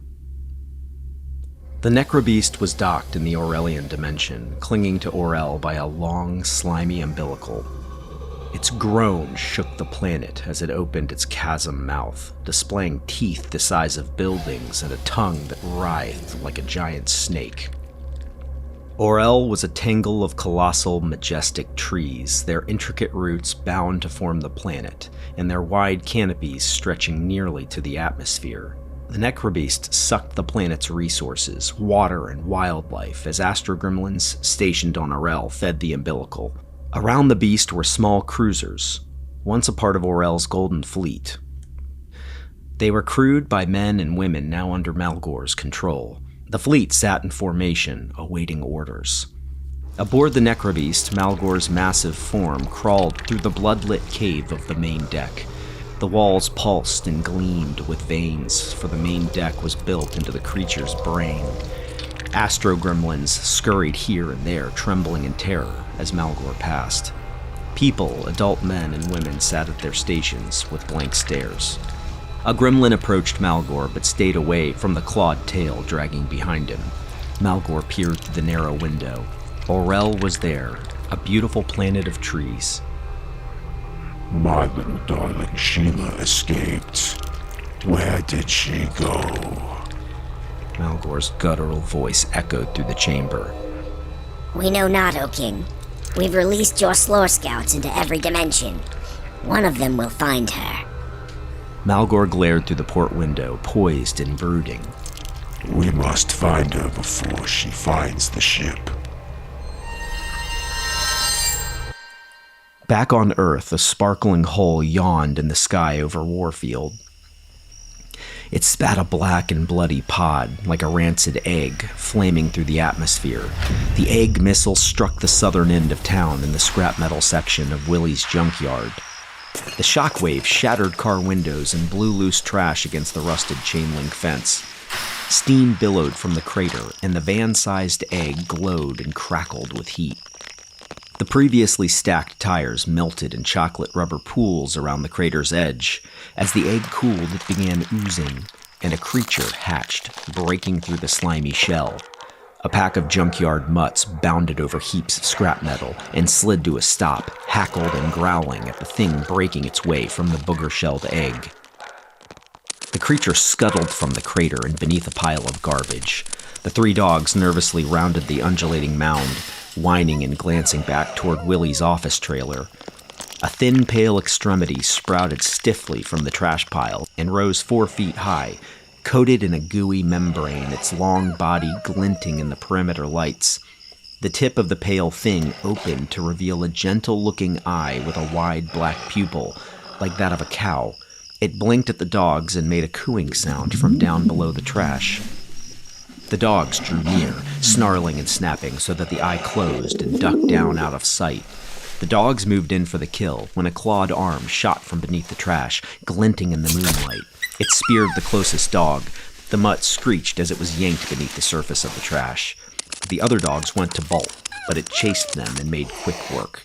In its resting state, it looked like a giant arthropod.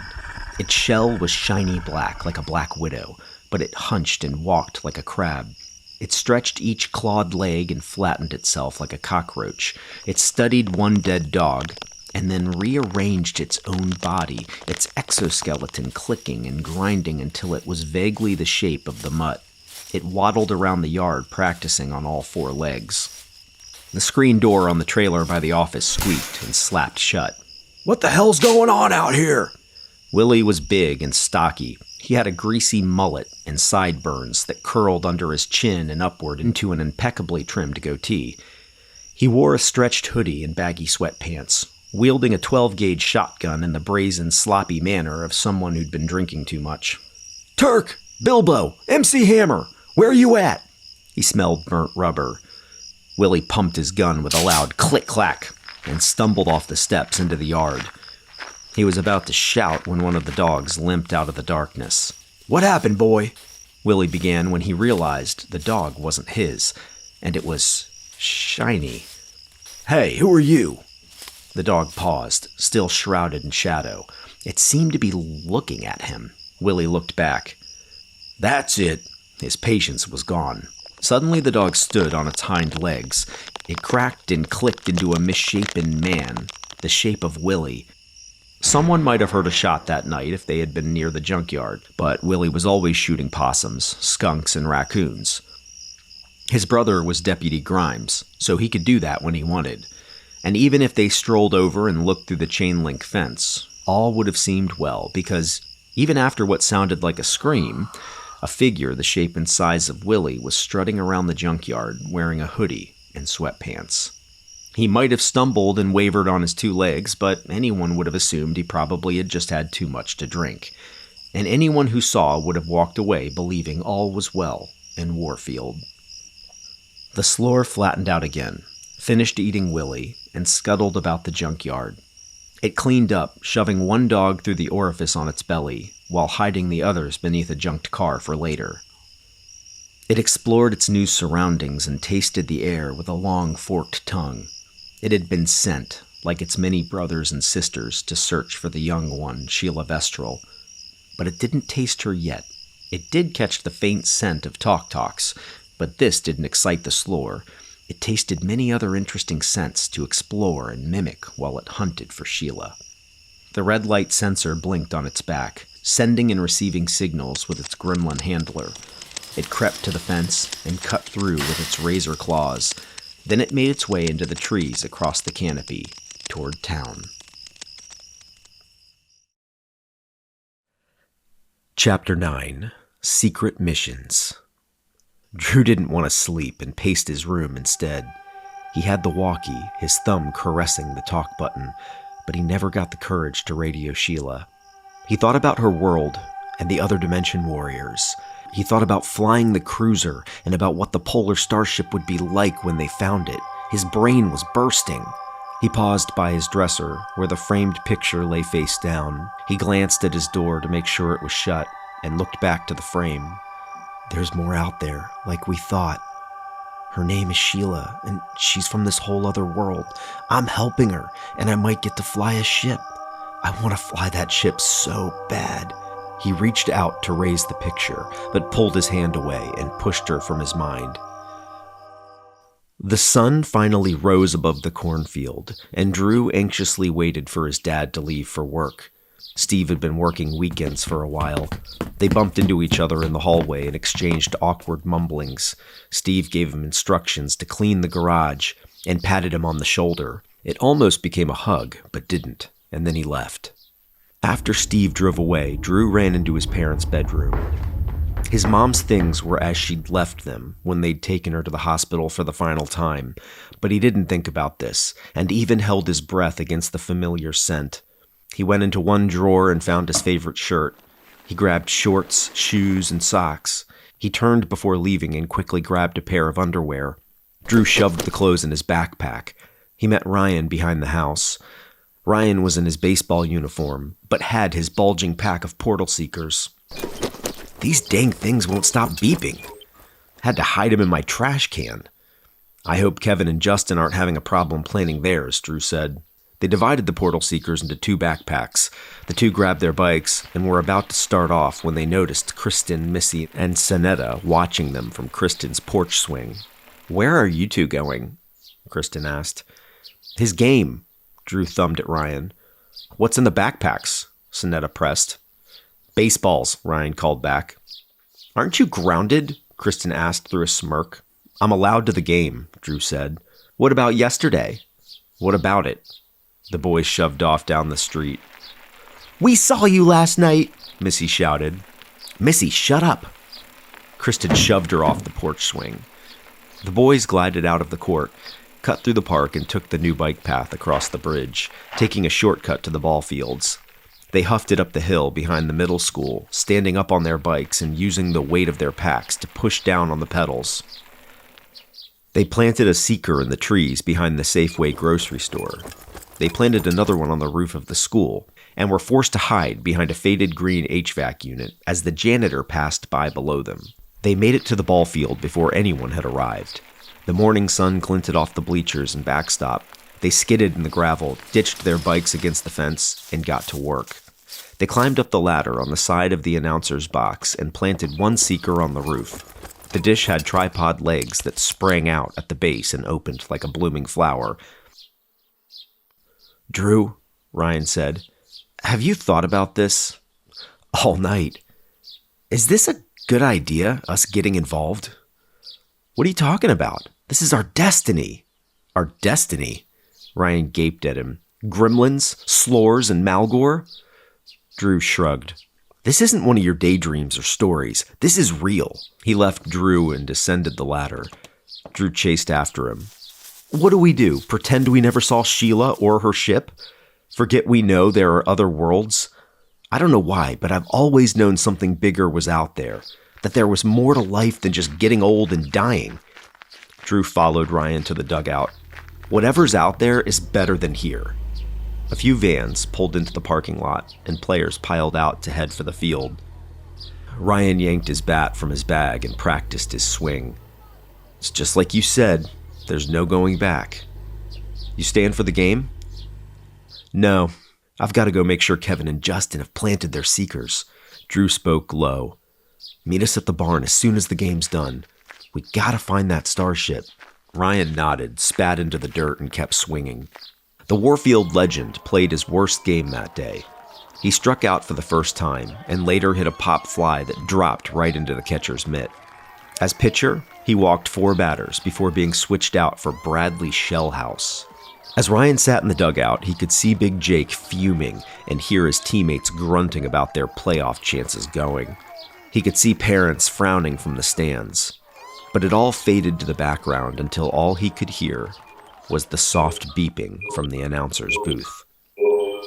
He spat again and sat there while everyone whispered about him.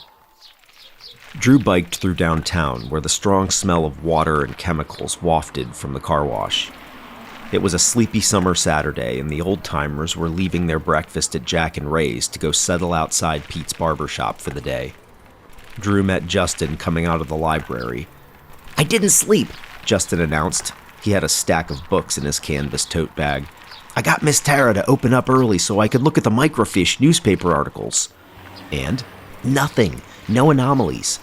I just looked between 1955 and 1983. We could spend days or weeks looking through it, but the first pass yielded no results." "Well, Sheila's father was here at some point. There has to be some proof." "I agree. And he's probably not the only one who's ever visited." "What books did you find?" Just some stuff on superstring theory and wormholes. They talked as they rode through the Safeway grocery store parking lot. Justin trembled excitedly, twisting and swerving dangerously close to parked cars. I want to know everything. What does our world look like? How does their technology work? Why have we only just learned about other dimensions? Other people have to know. Think Area 51, alien abductions, the Bermuda Triangle, and unsolved mysteries. Now at least there's an explanation for all the weird stuff. And the technology. It's so ancient, yet so advanced. Justin sheepishly revealed he'd swiped the blinking screwdriver and taken it home with him the night before. Drew felt he'd get sore. See, you get it. Get what? That this is amazing. It feels like our destiny, right? Ryan's all concerned about, all the other stuff. Oh no, I'm terrified, Justin said. They found Kevin sweaty and flushed on the south side of town. He'd mounted a seeker on the scarecrow's hat in the Griffin cornfield and planted one at the top of a tall pine tree on Owl Hill. He had the pom-com in his bag and swore he'd spent most of the night calling out to Bash and the other Dimension Warriors. Leighton Garrett and his friends asked me what I was doing. I told them to fudge off and chug spit. They didn't see the seeker, right? Drew asked. Nope. Kevin rode along beside them, quiet. Too quiet. Kevin? No way. I don't think so. Fluff a duck, maybe. Well, replan it later. We have to rendezvous with Sheela. Drew pulled the walkie from his backpack. Sheela, we're on our way, over. They heard static before they heard. Drew. Drew. Several talks were fighting over the walkie. Interesting, Justin said. What? They didn't repeat you. They recognized you. The boys arrived at the barn. Ryan had just gotten there, his gray baseball uniform covered in mud splatters. He slumped wearily on his bike. You're early, Drew said. Where's the mud from? Ryan lifted his head off the handlebars and smiled. They called the game in the 7th inning because we were losing so bad. Told my dad I was coming out to work on the treehouse, and some of my team tried to follow me. I doubled back and rode through the drainage reservoir to lose them. Drew dropped his bike by the barn and put a hand on Ryan's shoulder. I'm sorry. Hey, it's only baseball. They stashed their bikes in the corn, opened the barn doors, and started in. It appeared empty and quiet, all the way to the back. They passed through the Orin wall and into their secret HQ. Something bubbled in the lab, snow crinkled from the loft radio station. Shafts of sunlight spilled down on the cruiser, highlighting its muscular armor and retrofitted parts. Tools blinked and beeped on the dusty floorboards below the cruiser, and bundles of wires hung down from its undercarriage. She'd gutted one rocket, and its components were strewn about. Talk scurried about, whispering. The boys entered in reverent silence. It was all more beautiful than Drew remembered. He tingled and felt light, and while he tried to play it off, he couldn't help the tears. He wiped them quickly. Sheela? He called. She didn't answer. They searched the cruiser. It was empty. The loft station was empty as well as the lab, the crates, the corner stall, and the eaves. They went out back and checked the roof and surrounding shrubs, but she was nowhere. Drew felt panic. Did someone find her? Has she been attacked? Or taken away or arrested? Have I failed her already? Drew! She startled him, coming up behind him from the pines. She was wrapped in a large piece of torn cloth, and her pale legs, shoulders, and arms were bare. She wore the bronze key on a chain around her neck. She was still dirty, but had tried to wash herself in Hopkins Creek. The scar beneath her eye showed bright pink. She had her snub-nosed pistol in her left hand, while her right hand held the corners of the blanket shut at her chest. Sorry, Drew shouted, and the boys turned toward the barn. We tried to call on the walkie. I know. The talk snatched it after you left. Did you mount the portal seekers? In strategic locations around town, Drew said, as if he mounted seekers all the time. Excellent. Let's get started. She ran into the barn and they followed. Sheela, wait. Wait? If we're going out looking, you'll need to wear these. Drew pulled the clothes from his backpack. They're going to be a little big, but I think they'll work. She grabbed them and climbed aboard the cruiser. Drew turned to find the others looking at him. Were those her clothes? Ryan asked. Drew nodded. Sheela returned wearing a black Terminator t-shirt and jean shorts. His mom hadn't been much bigger than Sheela, so the clothes almost fit. Drew gulped and gave her a thumbs up as she tucked her laser pistol into the waistband at the small of her back. She then pulled the key from around her neck and scrambled to the loft. They gathered around the radar screen, and Sheela switched it on. Okay, the seeker on the roof will connect with the seekers you planted. They'll create a readout of the sky and give us the ship's location. The screen flickered to life, and blue smudges of light formed. There's your village, she said. Warfield? Drew asked as they crowded around. The splotches took on vague shapes, and soon he could see what they were. The movie theater, the strip mall, the car wash. Pulsing dots faded into view like stars and moved up and down across the map. They were people and cars. The red dots are the seekers, she pointed to the various dots around the perimeter of the map. Where's the polar? Drew asked. Shouldn't we see something that big? As the seekers swished across their section of the map, a large shape pulsed, washing out the entire screen. Every light in the barn dimmed and the radio station wobbled and wailed. We pinged it, she whispered. Was that it? Justin said. Yes. Could it be in space? Drew asked. Like, through a wormhole? No, he just hit it somehow, but it's there. She looked back at them. We need to get the cruiser working. We need to get up there. He'll have left a gateway to it. They all climbed down from the loft and followed Sheela to the ship to help with repairs when they heard voices coming from outside. The boys froze as Sheela spun toward the doors and pulled her gun. The girls, Ryan said. Friends or foes? Sheela asked. Neither, Drew said. They heard the girls arguing. They won't come in, just wait a minute. Then the doors slid back, and sunlight poured in.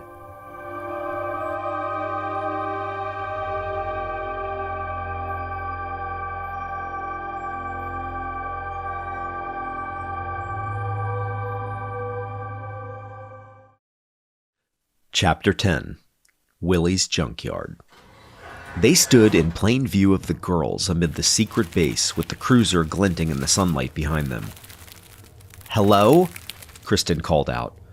As Drew's eyes adjusted to the daylight, he saw Kristen, Sonetta, and Missy peering in. They waited for the girls to scream or pass out at the sight of the ship, but they stood timidly just beyond the threshold. They were in their neon-colored bathing suits with soccer shorts and towels. Sheela whispered in his ear, They're just young ones. They must be safe.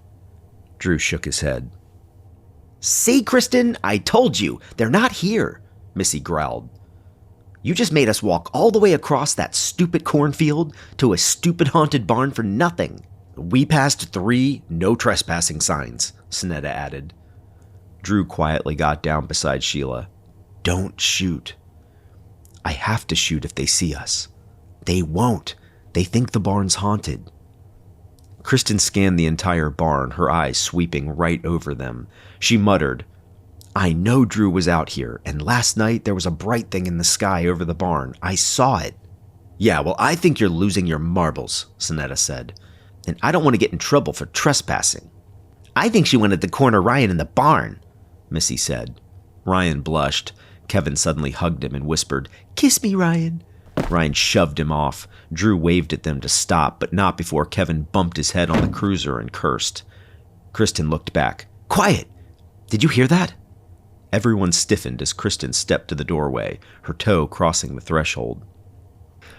Sheila's gun hummed, her finger hugged the trigger. Drew prepared to tackle her when he heard snowy whispers coming off the radio station behind them. The static danced through the eaves, refracted off the tin roof, and stirred the swallows. It was faint and ghostly. Kristen froze at the sound. Missy grabbed her arm. We are going now! Kristen didn't fight as Sonetta and Missy dragged her back from the threshold. Sheela took her finger off the trigger and Drew exhaled. He smiled at the others until he saw it. A tok-tok trundling across the backyard chasing a butterfly. The girls spotted it. It spotted the girls. They screamed. It screamed. It ran for the barn, but looked to be running at them.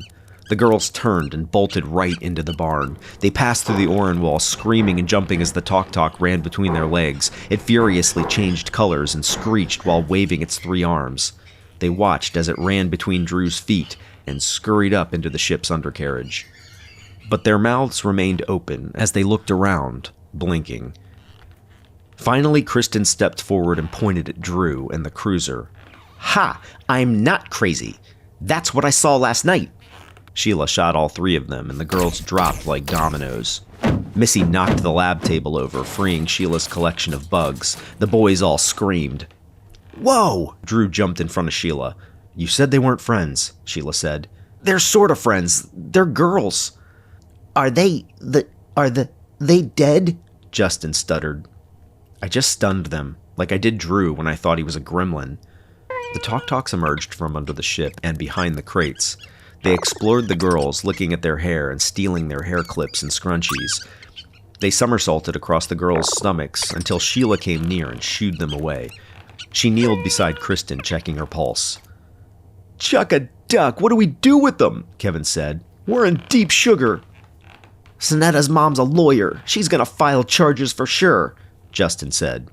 "How long will they be out?" Drew asked. "An hour," Sheela said. "If we get the cruiser running, we can move everything out of the barn, wake them up, and they can claim they saw stuff, and we just pretend to have no idea what they're talking about." "Or do we trust them?" Ryan said. "'Cause Kristen has the hots for you?" Kevin asked. Ryan grabbed him in a headlock. Drew looked at the girls sprawled out on the dusty floorboards. More people equaled more complications. "No way. This is a top-secret mission. No adults and no girls. Except Sheela." "They seem tough, especially their leader," Sheela said. "We don't need them," Drew insisted. Sheela nodded. "As my liaison, I'll trust your judgment. Kevin, guard them and keep trying to get my brother. The rest of us go to the scrapyard." Sheela holstered her gun. Kevin saluted, then chased after a Talk-Talk, trying to retrieve one of Missy's neon pink scrunchies. It squeaked and hissed at him. The rest of them ran and pulled their bikes from the corn. Drew felt the clock ticking as he gave Sheela Kevin's electric blue mongoose. They all shoved off down the overgrown gravel driveway, and Drew realized Sheela wasn't with them. He stopped and looked back to see her jump on and crash in a red cloud of dirt. She waved them on. "I'll get it," she called out. She tried multiple times, mowing over corn stalks and rolling into a ditch full of cracked paver stones. She picked herself up while the boys waited. Justin eyed his watch. "The girls will wake up before we can fix the ship." Sheela got a running start and leapt on, but her front tire wedged between two rocks. She went over the handlebars and into a tangle of rusted barbed wire. She was preparing to make a fourth attempt when Drew jumped in front of her. "We can walk." Sheela grabbed up the bike, refusing to look at him, and shoved past. "Can we at least help you? We're running out of time." She sighed and nodded, but Drew grabbed her bike. "And if we help you, can you take us with you?" "Into the war? Why not? You'll never make it. And you'll never get there without this bike." She glared at him through her greasy hair. "I'll train you, but you're not leaving with me." "To be continued," Drew said. He waved the others over, and they stood on either side as she mounted and then began pedaling. They held her at her shoulders. "That's it, faster," Drew coached. 40 yards down, she pedaled faster than they could run. They let her go, and she kept going. "Now wait for us," Drew shouted. "Can't! I don't know how to stop!" They found Sheela crashed at the bottom of the driveway, where it connected with Pal's Run, a one-lane road cutting between the farms. "You stepped back on the pedal to stop," Drew said as they rode past. She jumped on and sped after them. She overtook them and sided with Drew. "We don't have these on Orel." "You don't say," Drew smirked. They both pedaled faster, edging out the other for the lead. "You can't come with me. It's too dangerous. I need warriors, not kids." Drew huffed. "You're a kid too. And how do you know I'm not a warrior?" "Because your world is at peace. I can fight." "You can?" "Yes." "You could kill a gremlin or a slore." "Yes." "And you would leave your friends." "They'll come too. I'll convince them." Sheela shook her head. "Can I fly the cruiser?" "No." They stayed on the back roads, and Justin urged them to pass through the old cemetery. "Sorry, Drew. We're low on time." "What's wrong with the cemetery?" Sheela asked. "Nothing," Ryan responded. Drew tried not to look at the gray regimented headstones or at Sheela. He pedaled hard until they were all ahead of it. They stayed out of town so as not to be seen. but the time was costing them. Justin rode up beside Sheela and cleared his throat a few times. "Yes?" she asked. "How do you travel between dimensions?" "Each dimension has its own portal." "Why do you speak our language?" "Why do you speak our language?" Sheela said. Justin thought about that for a moment. "Amazing. There must have been contact at some point. Maybe we went to you, or you came to us." Justin continued peppering her with questions. "Does your world have naturally breathable air? Or do you wear oxygen masks? Why the separate dimensions? What was a dimension?" Sheela answered every question the best she could, and Justin was more dissatisfied than when he'd begun asking. Because they were on the back roads, no adults were on the outskirts of town. They rode across Watkins Park, and Sheela continued to take in the alien planet, her blue eyes aglow with wonder. "It feels so peaceful here." They saw a group of boys throwing baseballs at the park, and Ryan cursed under his breath. "Who are they?" Sheela asked. "My team." "Team?" Sheela said. "They're with us?" "They can't know. Keep riding," Drew said. "As your liaison, trust me." "Ryan!" one of them called. "I'll catch up with you later," Ryan shouted to his team. He glanced behind him and cursed again. "They're getting on their bikes. They're gonna follow me." "Ryan, you gotta lose them. We can't compromise Sheela," Drew said. Ryan nodded. "I'll meet you back at the barn." He flipped his Husky's ball cap backward and jumped his bike down a hill into the woods. The baseball players peeled off after Ryan. The plan had worked, although they were down the fastest member of their squad, the one who could jump the fence and outrun the junkyard dogs. Drew led them through the giant drainage tunnel. Stagnant water sprayed up from their tires, and the hiss echoed off the corrugated walls. Justin checked his watch. "We gotta move." "We're almost to the junkyard," Drew said. Willy's was in sight, and they rode along the fencing to an overgrown spot where someone years before had cut a hole in the fence. They ducked in and underneath an old motorboat. They crawled below the motor and stared out across the labyrinth of junked cars, scrap metal, and stacked appliances. All looked clear. Drew turned to Sheela. "Get your gun ready. We'll need to stun the dogs if Willy lets them out." They army crawled from under the boat and up behind the skeletal remains of a jeep. Justin scrubbed sweat off his glasses and shoved them back on his face. "We're looking for a riding mower. Cover me." Justin was shaking as he got to his feet and stayed low, running from one aisle to another like a soldier expecting to be shot. "It's here," he squeaked. They crouched and ran for his spot. There it was, 10 feet away, a tan Craftsman 4500, and it didn't look that old. "The ignition switch will work for us," Justin said. Sheela handed Drew her gun. "Keep a lookout. We'll get the switch." She pulled some beeping, glowing tools from Drew's backpack, and the two of them left Drew by an old dishwasher. Drew found himself studying the gun with its blue-dotted lights along the short bronze barrel, and the smooth, polished grip like wood. He wondered how it worked, how old it was, and what battles it had seen. The humidity and whisper of crickets began to lull him into a haze. The junkyard was so quiet, Drew looked about. Normally, Willy was kicking around, scavenging for parts to sell or shooting groundhogs with the same shotgun he'd threatened to shoot trespassers with. And his dogs, where were they? That's when Drew spotted movement on the far side of the junkyard around the tires. It was one of the dogs. He looked closer and realized it was a dog he'd never seen before. He made sure the gun was primed with a dazed charge and moved to get a better look.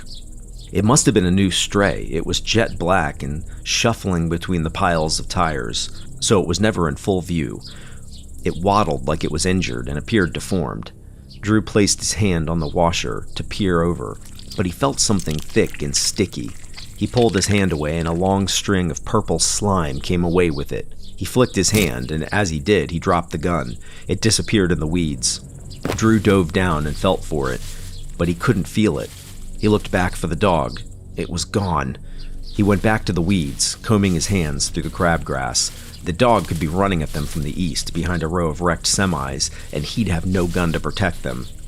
His heart raced as he tore at the grass. He surveyed the junkyard again and went back for the gun, but something stopped him. He'd seen something that wasn't there a moment before. He looked back up, 30 yards away. Peering back at him from behind a crushed Buick was one of the junkyard mutts. Only his shaggy head was visible. It must have been standing on its hind legs on the other side of the car. Drew slowly continued feeling for the gun without taking his eyes off the dog. Sheela and Justin were yanking at the engine and making way too much noise. Drew waited for the dog to bark and bolt for them, but the mutt just kept looking at him. Drew's left hand found the gun just beneath the washer, and he brought it up and took aim. The presence of the gun seemed to interest the dog. It raised its head ever so slightly. "Just stay put," Drew whispered. And then the mutt did something that froze Drew's blood. It raised a paw and waved at him. Without thinking, Drew waved back.